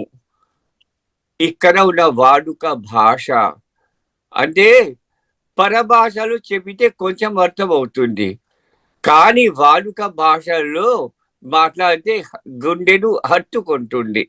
అందుకే 10 నిమిషాలు మారిషస్ దేశంలో క్రియోల్ అనే భాషలు చేస్తారు. చెప్పిన తర్వాత ఆపేసి అప్పుడు ఒక చర్చ కార్యక్రమం చేస్తాము. ఎవరెవరు వచ్చారు, పిల్లలు పెద్దలు ఏం చూశారు, ఎందుకు చెప్పారు, దానికి మాకు కలిగిన లాభాలు ఏవి, ఆ తర్వాత కొంతవరకు పిల్లలకి పెద్దలకి పానీయాలు మిఠాయికి పంపిస్తాము గంట సేపు. ఈ విధంగా అటువంటి ఛాయ బొమ్మలాట ద్వారా తెలుగు అభివృద్ధి చేయడానికి ఒక మంచి అవకాశం. ఇదంతా దేశమంతా తిరిగి మన తెలుగు అభివృద్ధి చేస్తున్నాము. తర్వాత మా విద్యాలయాల్లో పాఠ్య పుస్తకాలు మేమే తయారు చేస్తున్నాము. ఇంతకు ముందు తెలుగు పుణ్యభూమిలో ఉన్న గొప్ప గొప్ప తెలుగు రచయితలు తెలుగు పుస్తకాలు రాసి ఉపయోగిస్తున్నారు, మేము తెప్పించాము. తెలుగు పుణ్యభూమిలో మాతృభాష పద్ధతిగా తయారు చేశారు. ఇక్కడికి తిరిగి పంపించి పనికి రాదు, ఎందుకంటే అక్కడ ఉన్న మాతృభాష పద్ధతిగా వాళ్ళు తయారు చేశారు. అప్పుడు ఏం చేశారంటే నేను ఇక్కడ తెలుగు బోధన పద్ధతిగా ఉంటూ నేను మా తోటి తెలుగు ఉపాధ్యాయులు నెలకొకసారి పిలిచి మేమే పాఠ్య పుస్తకాలు, అభ్యాసాలు, వ్యాకరణాలు ఏ తరగతి కావాల్సి వస్తే అది పాఠ్య పుస్తకాలు తయారు చేస్తాము. చేసి అప్పుడు మేమే ప్రతి అవధిలో పరీక్ష పత్రాలు తయారు చేస్తాము అన్ని తరగతుల్లో. అదే ఇక్కడ పూర్వ ప్రాథమిక పాఠశాలలు చూడండి, మారిషస్ దేశంలో తెలుగు భాష అటువంటి పూర్వ ప్రాథమిక పాఠశాలలో బోధన జరుగుతుంది. ఇక్కడ మారిషస్ దేశంలో ఇక్కడ తెలుగు సాహిత్యం కూడా నేర్చుకుంటారు. అది ఒక విశేషం. భాష తెలుగు భాష జ్ఞానం ఉంటేనే ఆ గొప్ప గొప్ప అటువంటి మన పద్మ మన విశ్వనాథ సత్యనారాయణ అటువంటి గొప్ప గొప్ప తెలుగు విద్వాంసులు వాళ్ళు ఏం రాశారు, అర్థం చేసుకోవడానికి భాష ఒక పునాది. ఇక్కడ మా విద్యార్థులు నేర్చుకున్న తర్వాత అప్పుడు సాహిత్యంలో ఉన్న విషయాలు బాగా నేర్చుకుంటారు. అదేవిధంగా తెలుగు పుణ్యభూమిలో ఒక ఆంగ్ల సాహిత్యం విలియం షేక్స్పియర్ అనుకోండి, ఎంతో చక్కటైన ఆంగ్లంలో రాశారు. మరి ఆ భాష ఆంగ్ల భాష పరిజ్ఞానం ఉంటేనే అటువంటి సాహిత్యంలో ఉన్న విషయాలు అర్థం చేసుకుంటారు. అందుకే మారిషస్ దేశంలో తెలుగు మా మాతృభాష కాదు. అందుకే మేము ఇక్కడ ఏదో ఉదతా భక్తితో మేము చేస్తున్నాము. ఈ విధంగా మారిషస్ దేశంలో అంటే ఇక్కడ మా ప్రభుత్వం వాళ్ళు ఎంతో చక్కగా మాకు సహాయం చేస్తారు. ప్రభుత్వం వాళ్ళు లేకపోతే అటువంటి మీరు చూడండి ఏం చేస్తారు, అప్పుడు చేయలేము. అందుకే అన్నాను, యథా తెలుగు రాజా తథా తెలుగు ప్రజ అది ఒక విశేషం. ఎందుకంటే తెలుగు అభివృద్ధి చేయడానికి ఎలాంటి ప్రభుత్వం వాళ్ళ దగ్గర నుంచి రావాలి. ఇదే విధంగా నేను తెలుగు పుణ్యభూమికి 52 సార్లు మాత్రమే సందర్శించాను. ఎప్పుడైనా తెలుగు పుణ్యభూమికి వెళ్తే అక్కడ ఉన్న తెలుగు ఏ విధంగా నేర్పిస్తున్నారు, పిల్లలు ఎంతో చక్కగా నేర్చుకుంటున్నారు. నేను ఎక్కువగా తెలుగు విద్యాలయాల దర్శనానికి వెళ్తాను. ఎక్కడికి వెళ్ళినా నా పద్ధతి ఇది, విద్యార్థులతో మాట్లాడి తెలుగు ఎట్లా చేస్తున్నారు అని చాలా వరకు పిల్లల దగ్గర తెలుగు నేర్చుకుంటాను. ఎందుకంటే మాతృభాషలో ఉన్నప్పుడు సామెతలు లోకోక్తులు ఎంతో చక్కగా చెప్తారు. నేను ఒకటి కూడా చెప్పలేను, ఎందుకని మా మాతృభాష కాదు. మాతృభాష బోధన ఒక పద్ధతి, పరభాష బోధన మరొక పద్ధతి. ఇక్కడ పరభాష పద్ధతిలో ఇక్కడ అభ్యాసాలు అన్ని పాఠ్యపుస్తకాలు తయారు చేస్తాము. ఈ విధంగా తెలుగు మారిషస్ దేశంలో అభివృద్ధి జరుగుతున్నది. ఇటీవల విజయవాడ పుణ్యక్షేత్రంలో ఒక అంతర్జాతీయ 4వ ప్రపంచ తెలుగు మహాసభ జరిగింది. తెలుగు రచయిత మహాసభ నన్ను ముఖ్య అతిథిగా ఆహ్వానించి అప్పుడు ఏం చేశారంటే ఒక పోటీ పెట్టారు. 650 మంది అభ్యర్థనలు వాళ్ళు పాల్గొన్నారు. ఎవరైనా వాళ్ళ చేతితో మంచి అద్భుతమైన రాత ఉంటే అది పురస్కారం ఇస్తారు. నేను కూడా పాల్గొన్నాను. భగవంతుడు నాకు ఇచ్చిన ఆ నా చేరాత ప్రథమ స్థానం వచ్చి అప్పుడు 8 లక్షల రూపాయల ఖర్చు చేసి హైదరాబాద్లో నా చేతితో ఒక అటువంటి ఖతి తయారు అయిపోయింది.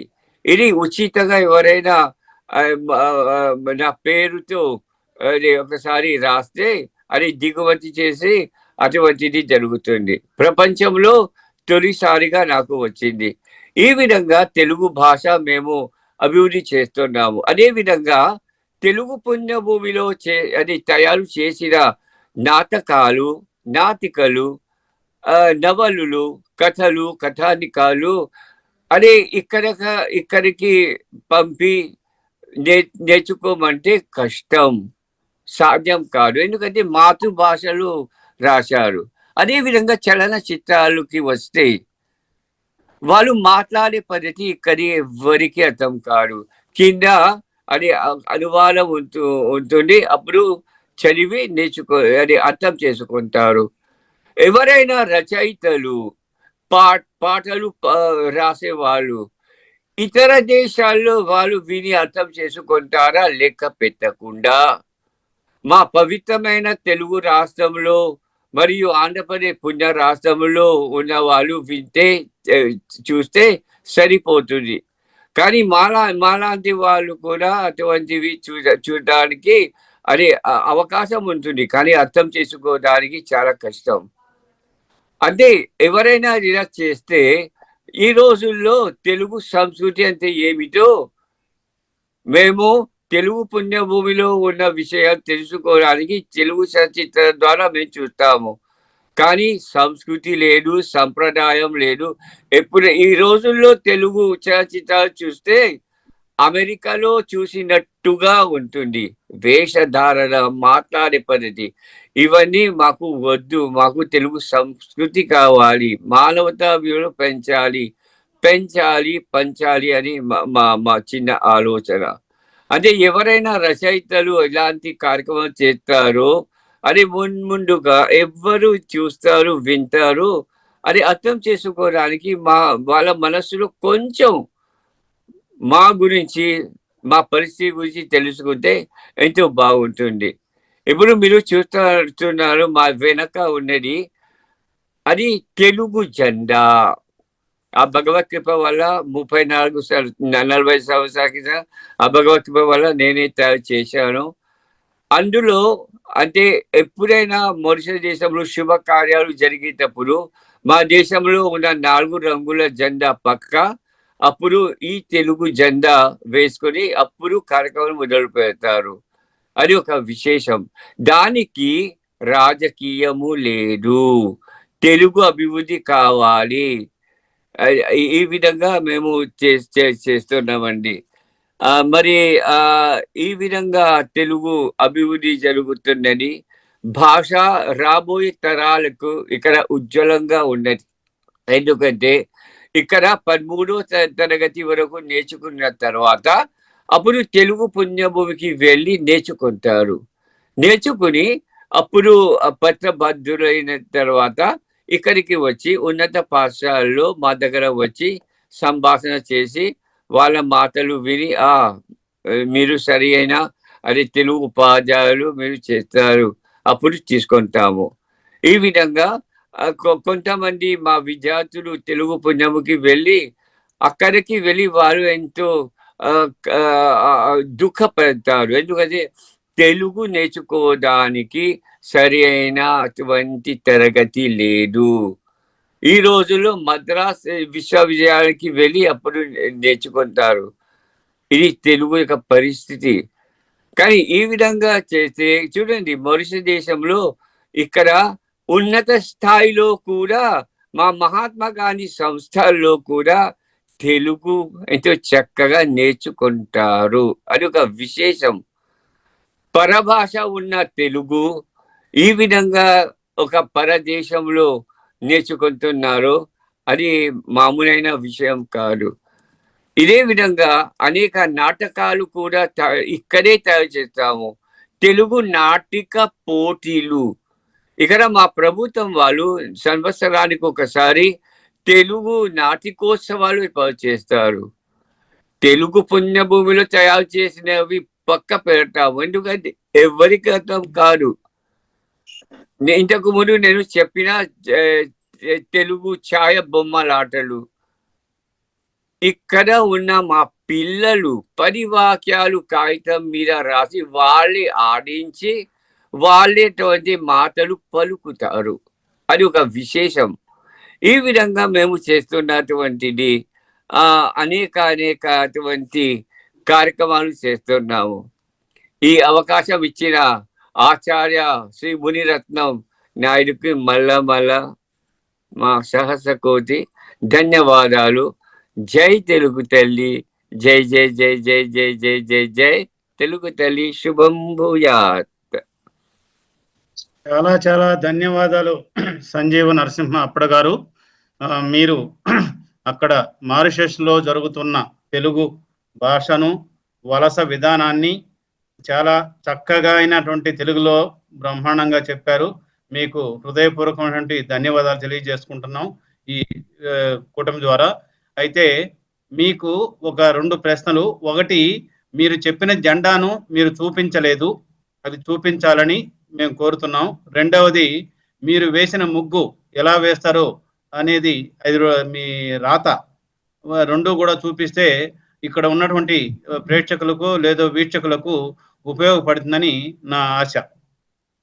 ఇప్పుడు నేను కూర్చి మీద నా వెనక ఒక తేర ఉన్నది. పసుపు గుడ్డ మీద ఆ, సూర్యోదయం జరుగుతున్నది. ఆ సూర్యోదయంలో తెలుగు లిపిలో ఓం ఉన్నది. ఆ ఓం కింద సముద్రం అలలు కనిపిస్తాయి. పక్కన ఒక గాలి గోపురం ఉన్నది. ఆ గాలి గోపురం తెలుగుకి ఆధ్యాత్మిక చిహ్నం. తర్వాత పక్కనే ఒక ముగ్గు వేశాము. ఆ ముగ్గు మరుసటి దేశంలో అది నవ్వకండి, మగవాళ్ళే ముగ్గులు వేస్తారు.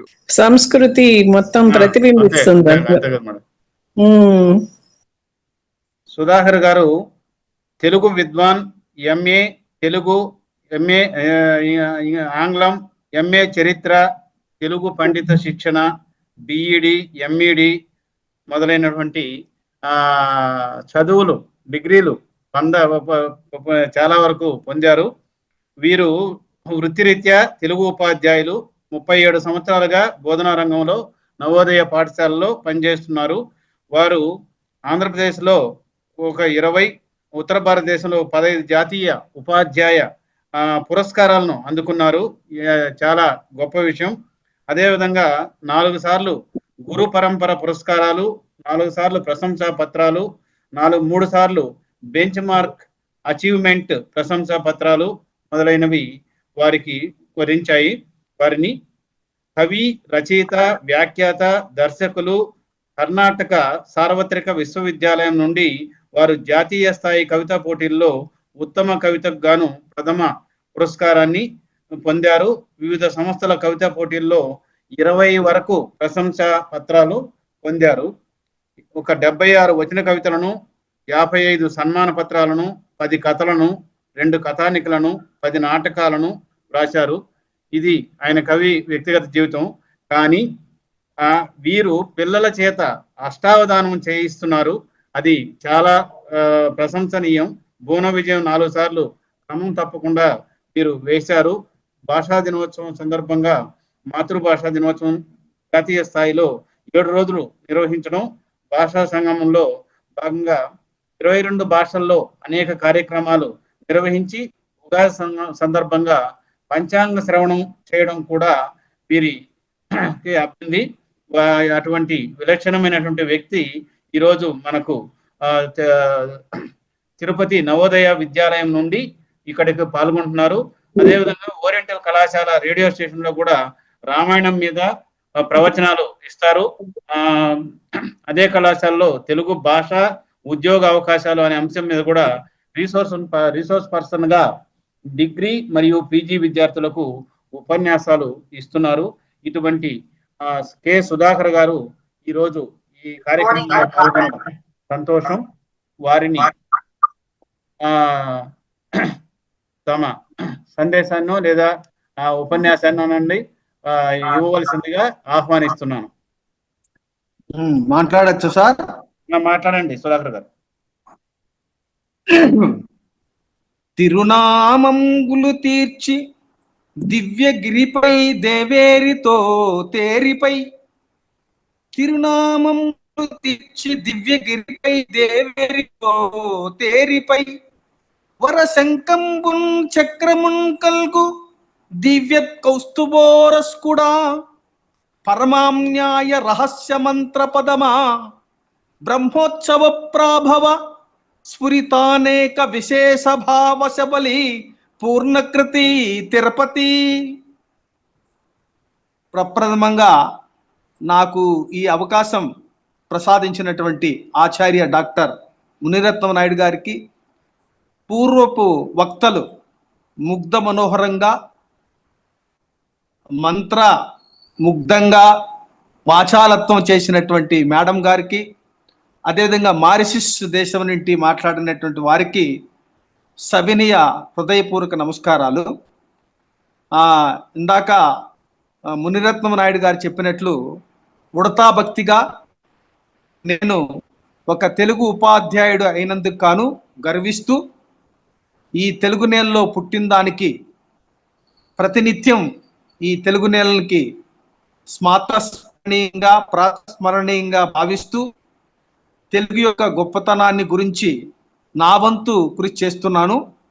మీకందరికీ తెలిసిన విషయమే, కేంద్ర ప్రభుత్వ ఆధీనంలో నడుస్తున్నటువంటి జవహర్ నవోదయ విద్యాలయాల్లో ఇవి ఆంగ్ల మాధ్యమ విద్యాలయాలు. అయితే దీంట్లో 6వ తరగతి నుండి 10వ తరగతి వరకు వారి వారి రాష్ట్రాల్లో ఉన్నటువంటి మాతృభాష ఒకటి ఉంటుంది. తర్వాత మొత్తం ఆంగ్లంలో విద్యాబోధన జరుగుతుంది. ఈ మాది ముఖ్య కార్యాలయం వచ్చి ఢిల్లీలో ఉంటుంది, ప్రాంతీయ కార్యాలయం హైదరాబాద్లో ఉంటుంది. వారి ఆధీనంలో మేము పని చేయాల్సి వస్తుంది. అయితే మన రాష్ట్ర ప్రభుత్వము ముద్రిస్తున్నటువంటి పాఠ్య పుస్తకాలని అక్కడ ప్రథమ భాషగా కొనసాగుతున్నటువంటి వాటిని ఇక్కడ నవోదయ విద్యాలయాల్లో మేము ద్వితీయ భాషగా బోధించాల్సి వస్తుంది. అయినప్పటికీ మా నవోదయ విద్యాలయాల్లో తెలంగాణ, ఆంధ్రప్రదేశ్లో 25 జవహర్ నవోదయ విద్యాలయాలు ఉన్నవి. ఒక్కొక్క విద్యాలయకి 2 చొప్పున ఉపాధ్యాయులు ఉంటారు. అదేవిధంగా ఉత్తర భారతదేశంలో ఈ 25 జిల్లాలకు ఉత్తర భారతదేశంలో ఉత్తరప్రదేశ్, బీహార్, మధ్యప్రదేశ్, రాజస్థాన్, హర్యానా ఈ రాష్ట్రాల్లో 25 విద్యాలయాల్లో తెలుగు తృతీయ భాషగా బోధింపబడుతుంది. ఇక్కడ ద్వితీయ భాషగా బోధింపబడుతుంది. అయితే మన నేటి అంశం తెలుగు భాషా బోధన సవాళ్ళు అనే అంశం మీద. అయితే ఇది మీకు పెద్దలందరికీ తెలిసిన విషయమే. ఆధునిక సాంకేతిక రంగంలో దినదిన ప్రవర్ధమానమవుతున్నటువంటి ప్రపంచం కుగ్రామైనటువంటి ఈ తరుణంలో ప్రతి రంగంలో సవాళ్ళు ఉన్నవి. ఏ రంగం చూసినా సవాళ్ళు లేని రంగం అంటూ లేనే లేదు. ఎక్కడ చూసినా పోటీ ప్రపంచం ఉన్నది, భిన్నాభిప్రాయాలు ఉన్నవి. అయితే మన ద్రావిడ భాషలో ఉదర భాషలైనటువంటి తమిళము, కన్నడములో కంటే తెలుగులో కొంచెం ఈ మాతృభాష ఎడల, అమ్మ భాష ఎడల, తల్లి భాష ఎడల తృణప్రాయం అనేది ఎప్పటి నుంచో మనం చూస్తున్నాం. అయితే మనము తెలుగు తెలిసిన వాళ్ళగా, తెలుగులో 4 అక్షరాలు తెలిసిన వాళ్ళగా, తెలుగు ఉపాధ్యాయులుగా, మన తెలుగు దేశంలో పుట్టిన వాళ్ళగా మన బాధ్యత ఏంటంటే సవాళ్ళను ఎదుర్కొని పిల్లల్లో ఆ అభిప్రాయాన్ని తొలగించి తెలుగు భాష యొక్క మాధుర్యాన్ని, తెలుగు భాష యొక్క గొప్పతనాన్ని తెలియపరచడమే మన ముందున్నటువంటి బాధ్యత. ఎవరో నిందిస్తూ కూర్చుంటే మనం ఏమి సాధించలేం. మన వంతు మనం ఏం చేయాలి అనే మనం ముందుకెళ్తే, అయితే ఆంధ్రదేశంలో కానీ తెలంగాణ రాష్ట్రంలో కానీ ప్రస్తుతం నడుస్తున్నటువంటి పాఠశాలల్లో, విద్యాలయాల్లో విద్యార్థుల యొక్క తప్పిదం ఏమాత్రము లేదు. పిల్లల్లో చక్కటి అవగాహన ఉన్నది, నేర్చుకునే శక్తి ఉన్నది, శక్తి సామర్థ్యాలు ఉన్నవి. తెలుగు భాష ఇంత గొప్పదని ఆశ్చర్యపోయే వాళ్ళు నేర్చుకునే దానికి ఎంతో అవకాశం ఉండి ముందుకెళ్తున్నారు. అయితే మారుతున్న కాలానికి అనుగుణంగా కొంచెం అయితే ఇక్కడ వృత్తి వేరు, ప్రవృత్తి వేరు, తర్వాత భాష వేరు, ఆ భాషలో మళ్ళీ వాడుక భాష వేరు. ఇది భాష నేర్చుకోవడం అంటే మన తల్లిని తెలుసుకోవడం అనే ఒక చిన్న గీతను మన వాళ్ళు తెలుసుకోలేకపోతున్నారు. చదువుకోవడం ఎంతైనా చదువుకోవచ్చు, ఏదైనా చదువుకోవచ్చు. కాకపోతే తెలుగు భాష మాతృభాష కలిగిన వాళ్ళు అది తల్లి భాష. దాన్ని వేరే భాషలతో పోల్చి లేక ఇది చదువుకుంటే ఎలా అవుతుంది అనే ఒక అపోహ పిల్లల్లో కలిగించి చాలామంది తల్లిదండ్రులు తప్పు చేస్తుంటారు. అదేవిధంగా మాకున్నటువంటి ఆంక్షల మధ్య మాది ఇందాక చెప్పినట్లు నేను పూర్తిగా ఆంగ్ల మాధ్యమం. ఎక్కడ కూడా మాకు తెలుగులో మాట్లాడడానికి ఒక తరగతి, ఒక కాలాంశం తప్పిస్తే మిగతా ఎక్కడ పిల్లలు మాట్లాడుకోవడానికి కూడా ఆంక్షలు విధిస్తారు. అయినప్పటికీ మాకున్నటువంటి దానితో ఆ ప్రధానాచార్యులతో మేము పోట్లాడి 2 రోజులు, వారంలో 2 రోజులు తెలుగు, 2 రోజులు ఆంగ్లము, 2 రోజులు తృతీయ భాష హిందీ ఇలా కొనసాగిస్తుంటాం. ఆ 2 రోజులు మనకి ఇచ్చిన దాంట్లో ప్రాతకాలీన సమావేశాలు అంటే మార్నింగ్ అసెంబ్లీ అంటాము. దాంట్లో అన్ని కార్యక్రమాలు పిల్లల చేత ఒక కవిత, ఒక పద్యం, అదేవిధంగా వార్తలు, ఇట్లా అనేక తెలుగులో ఉన్నటువంటి సాహిత్యము, కవిత్వం మీద ఉన్నటువంటి విషయాలు, ఇవన్నీ కూడా అన్ని మన ఆధునిక ప్రాచీన ప్రక్రియల గురించి, తెలుగు గొప్పతనాన్ని గురించి చర్చిస్తూ ముందుకెళ్తూ ఉంటాం. అది పిల్లలు అదే విధంగా అవకాశం ఉన్నప్పుడల్లా మాకైతే సంవత్సరానికి 3 సార్లు అవకాశం వస్తుంది. ఆగస్టు 29 గిడుగు రామ్మూర్తి పంతులు జయంతిని పురస్కరించుకున్న తెలుగు భాషా దినోత్సవం, తర్వాత ఫిబ్రవరి 21 అంతర్జాతీయ మాతృభాషా దినోత్సవం, డిసెంబర్ 4 నుంచి 11 వరకు సుబ్రహ్మణ్య భారతి జన్మదినాన్ని పురస్కరించుకొని భాషా దినోత్సవం, ఇవి జరుపుతుంటాం. అప్పుడు వాళ్ళు మా ప్రభుత్వం, మా సమితి వాళ్ళు, అధికారులు మాకు పూర్తిగా స్వేచ్ఛనిస్తారు. ఆ విధంగానే నేను నాకున్నటువంటి పరిజ్ఞానంతో నాకు కొలిచినటువంటి కొన్ని విషయాలు చెప్తూ వాళ్ళకి అష్టావధానం మీద కలిగించి ఒక బృహత్తర కార్యక్రమాన్ని చేపట్టి దాదాపు 1 నెల రోజులు వాళ్ళతో కూర్చొని అష్టావధానం కార్యక్రమాన్ని నిర్వహించాను. దీంట్లో అందరూ పృక్షకులు, అవధాని, 10వ తరగతి విద్యార్థులు, పైపెచ్చు బాలికలు మాత్రమే. ఇది చాలా ఆనందకరమైన విషయం. రెండవది భువన విజయం అనేది ప్రతి సంవత్సరం నేను 10వ తరగతి 11వ తరగతి వాళ్ళని తీసుకుని, ఇప్పుడు అది అదృష్టవశాత్తు మనకి ఈ సంవత్సరం, గత సంవత్సరం 8వ తరగతి పాఠ్య పుస్తకంలో ఒక పాఠముగా ప్రభుత్వం వారు ముద్రించారు. చాలా సంతోషం. అంతకుముందు అదే దాన్ని తీసుకొని సమస్యాపూరణము, ఇట్లా సమస్యను ఇవ్వడం కానీ, శ్రీకృష్ణదేవరాయల సభలో ఉద్దేశించి మాట్లాడడం కానీ, ఇట్లా అష్టదిగ్గజ కవులను ఉద్దేశించి వాళ్ళు సమస్యాపూర్ణము చేయడము, ఒక్కొక్కరు ఒక పద్యం చెప్పడము, ఇలాంటి అనేక కార్యక్రమాలకు మాకు పిల్లల చేత ఆ దుస్తులు వేయించి ఇవన్నీ కూడా కార్యక్రమాలు చేపించాము. ఒక్కొక్కసారి ప్రధానాచార్యుల మనస్థితిని బట్టి వారోత్సవాలు కూడా జరుపుతాం. ఆ వారోత్సవాల్లో ద్రావిడ భాషల్లో తెలుగు స్థానం, దీంట్లో ముఖ్యంగా నేను ఒక కథానికి రాశాను. ఇందాక ఆచార్య మునిరత్న నాయుడు గారు చెప్పినట్లు కర్ణాటక సార్వత్రిక విశ్వవిద్యాలయం వారు ఆ కథానికే నాకు జాతీయ స్థాయిలో ప్రథమ బహుమతి లభించింది. అదేమిటంటే తెలుగు తల్లి మనోవేదన అని ఒక కథానికి రాశాను. అది నేను తెలుగు ఆంధ్రప్రదేశ్లో ఉన్నటువంటి రాష్ట్ర ప్రభుత్వాన్ని అభ్యర్థించాను. అది పాఠ్యపుస్తకంగా ఒక పాఠ్యముగా 11వ తరగతి పెట్టమని. కానీ అది కార్యరూపం దాల్చలేదు. సరైనటువంటి మార్గంలో నేను వెళ్ళలేకపోయాను. అది మీకు ఈ కార్యక్రమం అనంతరం మీరు అనుమతిస్తే నేను ఈ మధ్యనే గత సంవత్సరం అంటే 2025 ఫిబ్రవరి 21 మా చిన్నారి ఒక అమ్మాయి ఆ కథానికను ఒక తనదైన శైలిలో కథానిక్ అంటే మీకు తెలిసి ఉత్తమ పురుషులో ఉంటుంది, అది ఆ కథానిక్ను ఆ అమ్మాయి నర్తించింది. దానికి అందరూ కూడా మెచ్చుకున్నారు. అది ఇకపోతే పద్యాలతో రణం అంటే నిజంగా చెప్పాలంటే మా పిల్లలు చాలా చక్కగా నేర్చుకుంటారు. వాళ్ళకి నేర్పించాలే కానీ నేర్చుకునే దాంట్లో సందేహం ఏమాత్రం కూడా వెనుకాడు వేయరు. కాకపోతే మనం కొంచెం సంయమనం పాటించి తెలుగు భాష యొక్క గొప్పతనాన్ని చెప్పాలి. అయితే నేను ఉపయోగించే దాంట్లో ఏంటంటే, ముందుగా నేను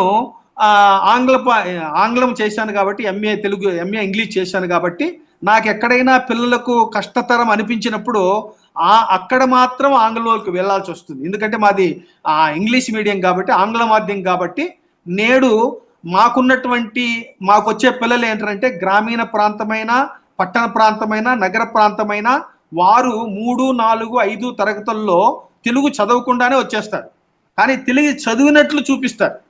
3 సంవత్సరాల శిక్షణా కార్యక్రమం అంటే కోచింగ్ తీసుకోకపోతే దాదాపు ఒక సీటుకు 100 మంది పరీక్ష రాస్తారు. ఆ 100 మందిలో ఒకరే ఎన్నిక కాబడతారు. దానికి 3 సంవత్సరాలు 2 సంవత్సరాలు వాళ్ళు కోచింగ్ తీసుకోకపోతే మా దాంట్లో ఎన్నిక కావలేదు.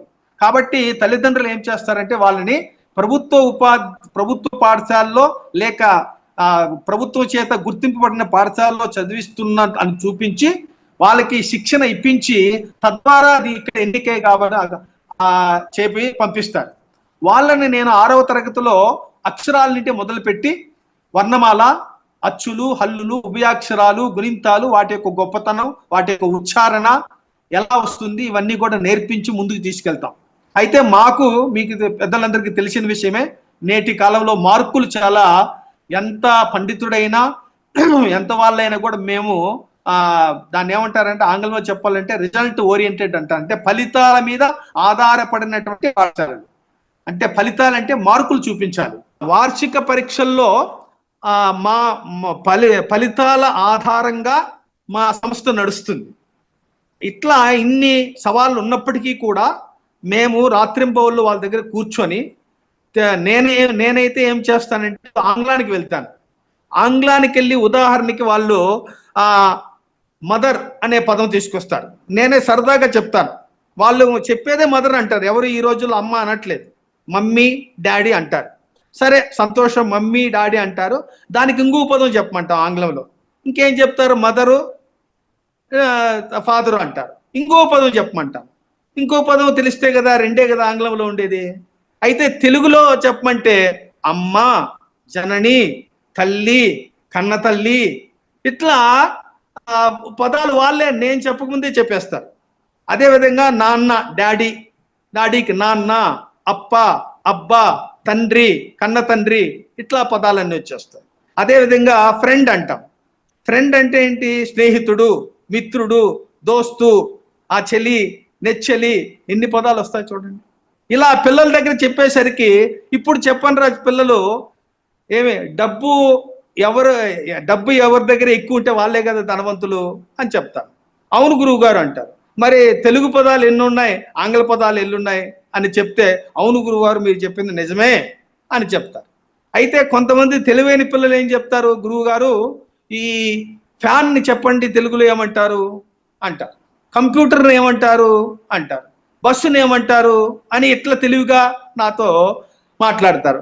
నేనేం చెప్తానంటే, అయ్యా మరి సరే, వాటికి బస్ అంటే బస్సు, ట్రైన్ అంటే ట్రైను, రైలు, ఇట్లా ఫ్యాను, ఇట్లా మనకి తెలుగులోకి అవి ఆంగ్ల పదాలు. ఎందుకంటే వాళ్ళు ఆంగ్లేయులు, వేరే దేశీయులు కనిపెట్టారు కాబట్టి వాళ్ళ పేరు మీద అవి గుర్తింపు వచ్చాయి. అదే మన దేశంలో ఉన్నటువంటి మన సంస్కృతి సాంప్రదాయాలు ఉన్నటువంటి కూడా అటువంటివి కదా. మీరు చెప్పండి రా, జో అచ్యుతానంద జో ముకుంద లాలి పరమానంద, దీనికి ఆంగ్లం చెప్పండి రా అంటే నోరు ఎల్లబెడతారు. పోనీ కుంకుమకి ఆంగ్లంలో ఏమంటారు అంటే ఎవరు చెప్పలేరు, కుంకుమ. ఇట్లా అదే విధంగా మనకి జాతీయాలు చెప్పామనుకోండి, కన్ను మీటుట, పారిపోవుట, తర్వాత ఇటువంటి వీణుల విందు, తర్వాత మేకపోతు గాంభీర్యం, ఇలాంటి జాతీయాలు కానీ సామెతలు కానీ చెప్పామనుకోండి, వాళ్ళు 10వ తరగతి కాదు కదా 12వ తరగతి కూడా ఆంగ్లంలో ఏమంటారంటే దానికి సరి సమానమైనటువంటి అర్థం వచ్చేలాగా ఆంగ్లంలో వాళ్ళు చెప్పలేకపోతారు. కాబట్టి ఇలాంటివన్నీ కూడా చెప్పి పిల్లలకి తెలుగు భాష యొక్క గొప్పతనాన్ని చెప్తూ, పెద్ద బాల శిక్ష ఇటువంటి మేము బహుమతులు పోటీలు పెట్టినప్పుడు వారికి పెద్ద బాల శిక్ష బహుమతిగా ఇప్పించడం, దాన్ని చదివించడం, ఇలాంటివన్నీ చేసి మా వంతు ప్రయత్నం చేసి తెలుగు భాష యొక్క గొప్పతనాన్ని పిల్లలకు నేర్పించడమే ఉద్దేశం. ఇట్లా ఇంకా చివరిగా ఒక మాట చెప్పేసి నేను ముగించేస్తాను. తెలుగులో ఎంత చక్కగా ఉందంటే, ఆగమనము అనే ఒక పదం ఉంది. ఆగమనం అంటే ఏంటి? ఒకటి నామవాచకము, ఒకటి క్రియ. మీ ఆగమనం మాకెంతో సంతోషాన్ని ఇచ్చింది. మీ ఇక్కడ ఆగమనం అంటే రాక, మీరు వెళ్తామంటే మేము ఆగమనం అంటే మేము వద్దని చెప్పం. ఒక పదంలోనే ఇలా చెప్పినప్పుడు పిల్లవాడికి దాంట్లో ఆసక్తి పెరుగుతుంది. రెండోది, తెలుగు భాష తీయనిది అంటాం. తెలుగు భాష తీయనిది అంటే మా అందరూ ఏం ఆలోచిస్తారు? తెలుగు భాష మధురమైనది అని. కానీ దాంట్లో ఇంకోటి ఏంది? తీయనిది అంటే తీయలేనిది, నాట్ రిమూవబుల్ అని చెప్పామనుకోండి, దాని అర్థము వాడికి ఆసక్తి పెరిగి తెలుగు నేర్చుకోవడానికి మన దగ్గరికి వచ్చి మన చుట్టూ తిరుగుతాడు, నేర్చుకుంటాడు. నేర్పిస్తే ఎంతైనా నేర్చుకుంటారండి. కాకపోతే సమాజంలో మన పత్రికలు, చలనచిత్రాలు, తల్లిదండ్రులు వీళ్ళంతా కూడా వాళ్ళని ఒక అపోహలో పడి ఆ భాష చేస్తున్నారు. ముఖ్యంగా మాకు అటువంటి అవకాశం వచ్చినప్పుడల్లా మేము వదులుకోకుండా నేను మాత్రం ఇటువంటివన్నీ చేస్తూ నిరంతరం సేవ చేస్తూనే ఉన్నాను. ఈ అవకాశం ఇచ్చినటువంటి ముండ్రత్వం నాయుడు గారికి మరొక్క మారు ఆత్మీయ నమస్కారాలు తెలుపుతూ పెద్దలైనటువంటి మీకందరికీ కూడా మరొక్కమారు నా హృదయపూర్వక నమస్కారాలు తెలుపుకుంటూ సెలవు తీసుకుంటాను. ధన్యవాదాలు. ఎవరైనా ప్రశ్నలు ఉంటే చెప్పండి.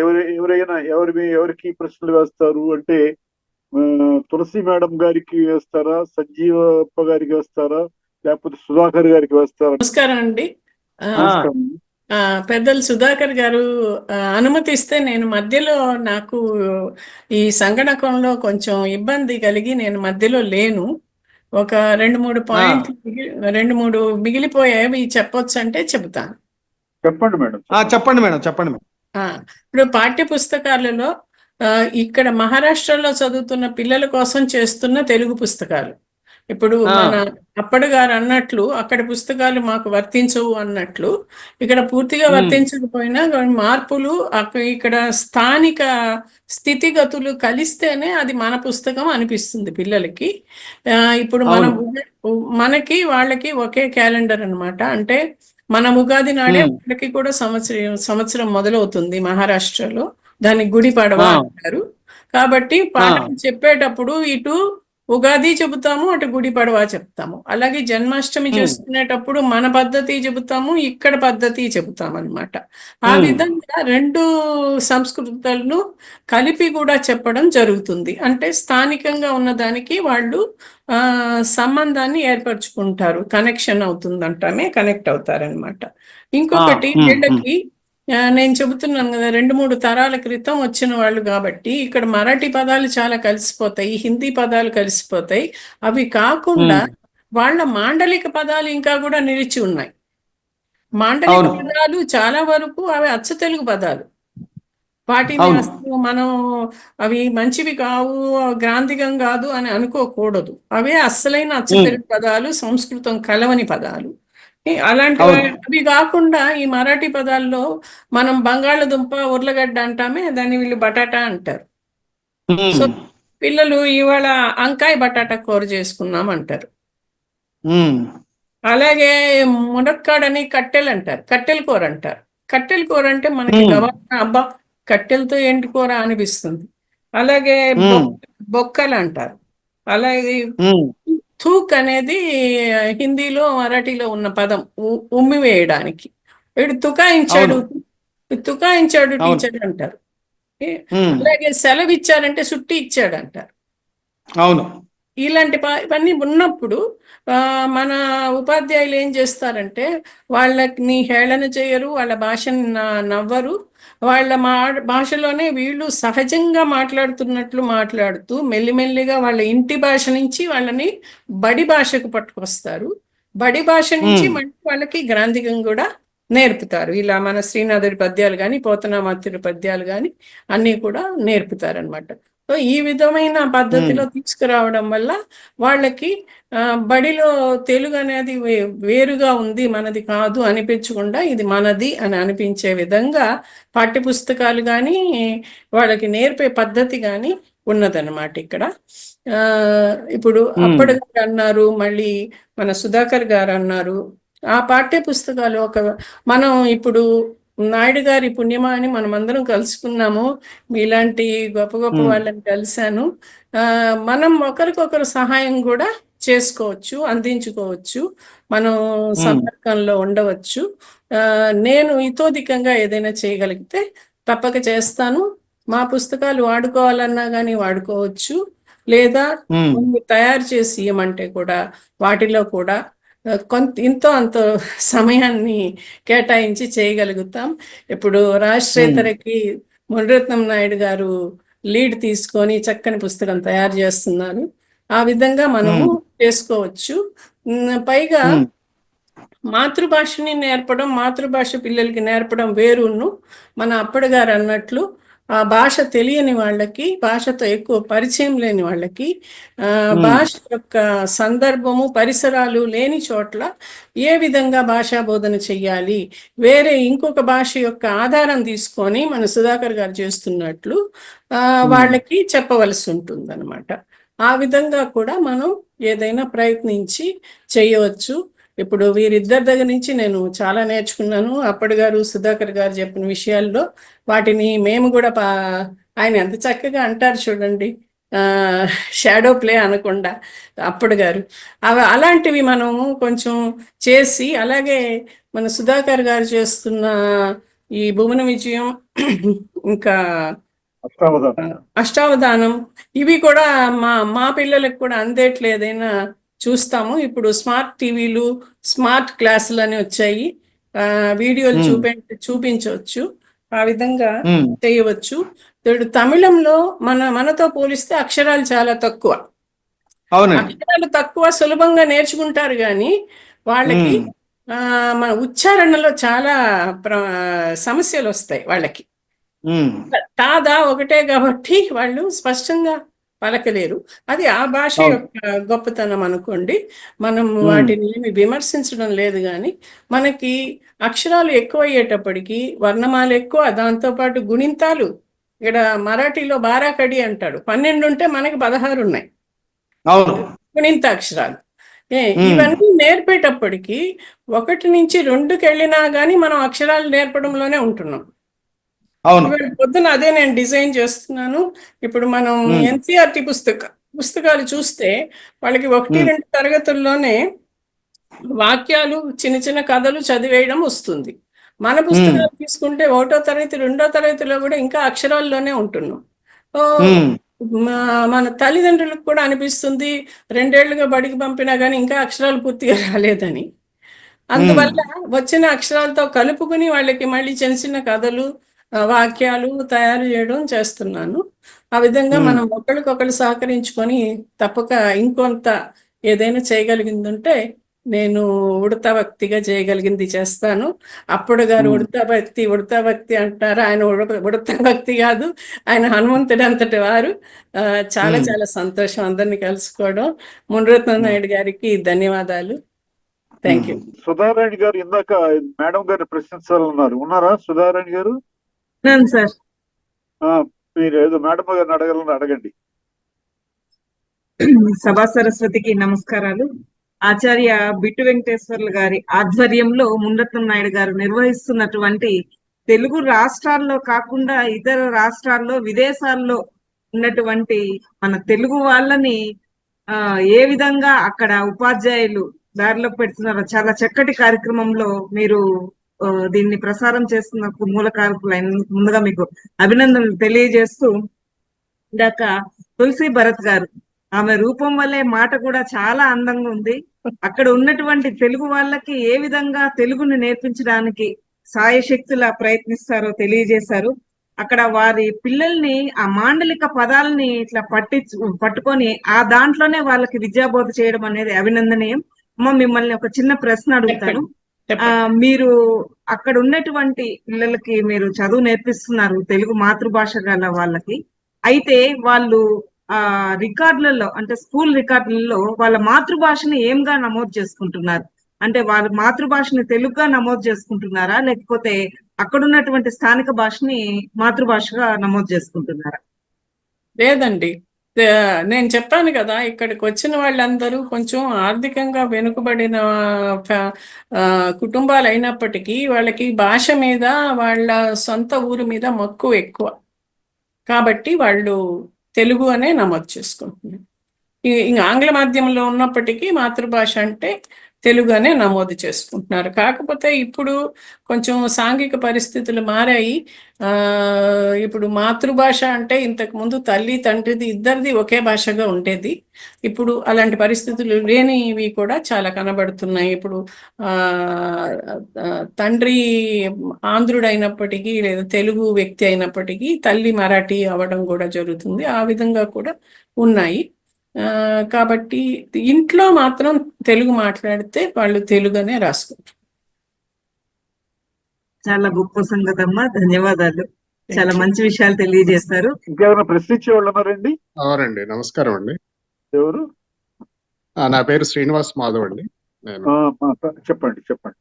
అందరికీ నమస్కారం అండి. తెలుగు 2వ భాషగా నేర్పించడం చాలా పెద్ద సమస్యగా ఉంది. దాని మీద ఈ రోజు మంచి చర్చ జరిగింది. అందరికీ ధన్యవాదాలు. దాని మీద కొన్ని పుస్తకాలు కూడా అవసరం ఉందండి. అంటే తెలుగు 2వ భాషగా నేర్పించడం, ఇక్కడ నేను కొంత ప్రయోగం చేస్తున్నాను. ఇతర రాష్ట్రాల నుంచి వచ్చిన అధికారులకి ఇక్కడ తెలుగు భాష నేర్పించడానికి ప్రయత్నం చేస్తున్నాను. అయితే వారికి చాలా తక్కువ సమయం ఉంటుంది. ఆ సమయంలోనే సాధ్యమైనంత సమర్థవంతంగా తెలుగు భాషని వారికి నేర్పించడం అవసరం. తెలుగులో మాట్లాడగలిగేటట్లు, తెలుగులో రాయగలిగేటట్లు, చదవగలిగేటట్లు వారికి సామర్థ్యాలు పెంచడం అనేది చాలా అవసరం. అయితే దీనికి తక్కువ సమయంలో చేయడానికి గాను కొన్ని మార్గాలు కూడా అవలంబిస్తాం. ఉదాహరణకి అక్షరమాలని కొద్దిగా తగ్గించడము, అలాగే సర్వనామాల్ని కొద్దిగా తగ్గించడము. ఆ మార్గాల ద్వారా చేయడానికి అవకాశం ఉంది. సో, నా ప్రశ్న ఏమిటంటే ఇందుకు కావాల్సిన పుస్తకాలు చాలా తక్కువగా ఉన్నాయి. నేను చాలా పుస్తకాలు చదివాను. ఆ పుస్తకాలన్నీ కూడా వర్ణమాల నుంచి నేర్పించడం మొదలవుతుంది. కానీ రెండవ భాషగా నేర్పించడం అది సమర్థవంతమైన పద్ధతి కాదు.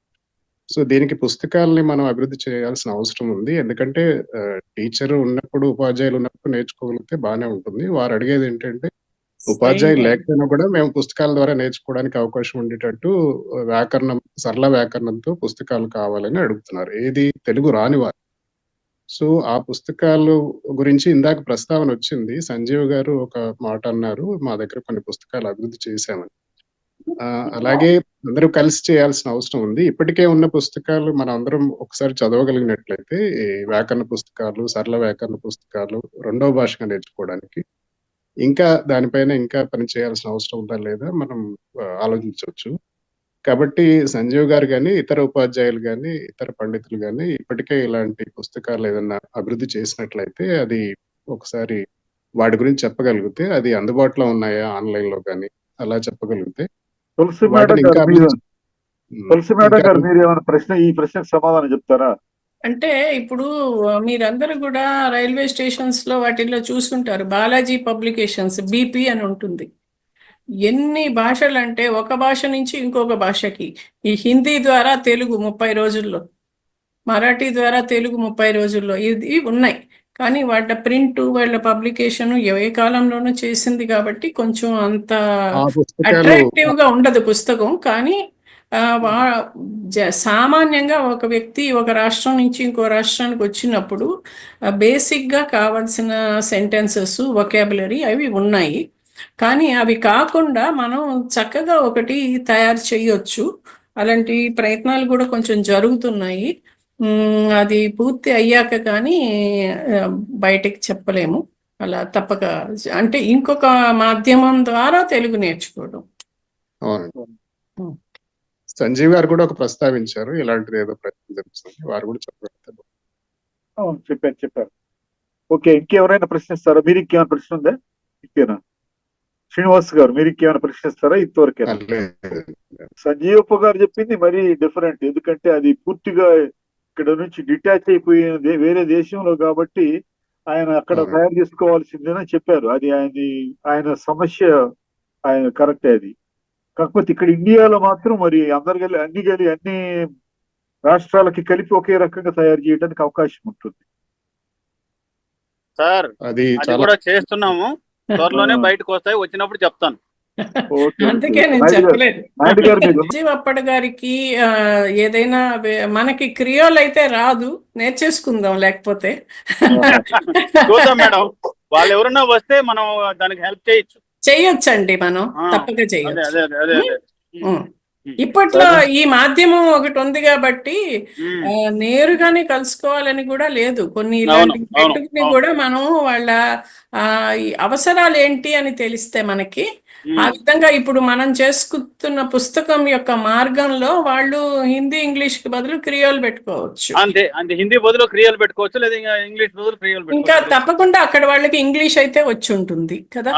అదే మేడం, అప్పుడు గారే చెప్పగలరు. అక్కడ పరిస్థితులు మనకి ఇంకా తెలియదు. అవి కొన్ని వాళ్ళ కాంటాక్ట్ దొరికితే మనం మళ్ళీ మాట్లాడుకుని తెలుసుకోవచ్చు. అన్ని మన తెలుగు అక్కడ ఉన్నది, అంతమంది ఉన్నారు, అంత కృషి చేసే వాళ్ళు ఉన్నారంటే ఇంకా వివరాలు తెలుసుకోవడం మన బాధ్యతగా భావిస్తున్నాను నేను. తెలుగు భాషాభివృద్ధి మార్గదర్శకాలు శీర్షికలో ఈరోజు తెలుగు భాషా బోధన సవాళ్లు అనే అంశం మీద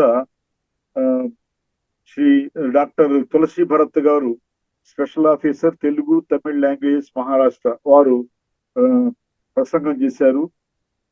దీనికి మోడరేటర్ గా ఆచార్య మునిరత్న నాయుడు గారు పనిచేశారు. అట్లాగే మరి మారిషస్ నుంచి సంజీవ నరసింహప్పటి గారు, వారు చక్కటి ప్రసంగం చేశారు. వారి తెలుగుని మనం ఖచ్చితంగా రికార్డు చేసుకోవాల్సిన అవసరం ఉంది. అట్లాగే మరి శ్రీ కె సుధాకర్ గారు, ఈ కొప్పు సుధాకర్ గారు మరి మంచి విద్యావంతుడు, చాలా చాలా డిగ్రీలు ఉన్నాయి ఆయనకి. వీరు నవోదయ విద్యా సంస్థలు పనిచేస్తున్నారు. వీరు కనుక మా ఛానల్ ద్వారా అష్టావధానం చేస్తే నేను ఆహ్వానిద్దాం అనుకుంటున్నాను, తర్వాత మాట్లాడుతాను వారితోటి.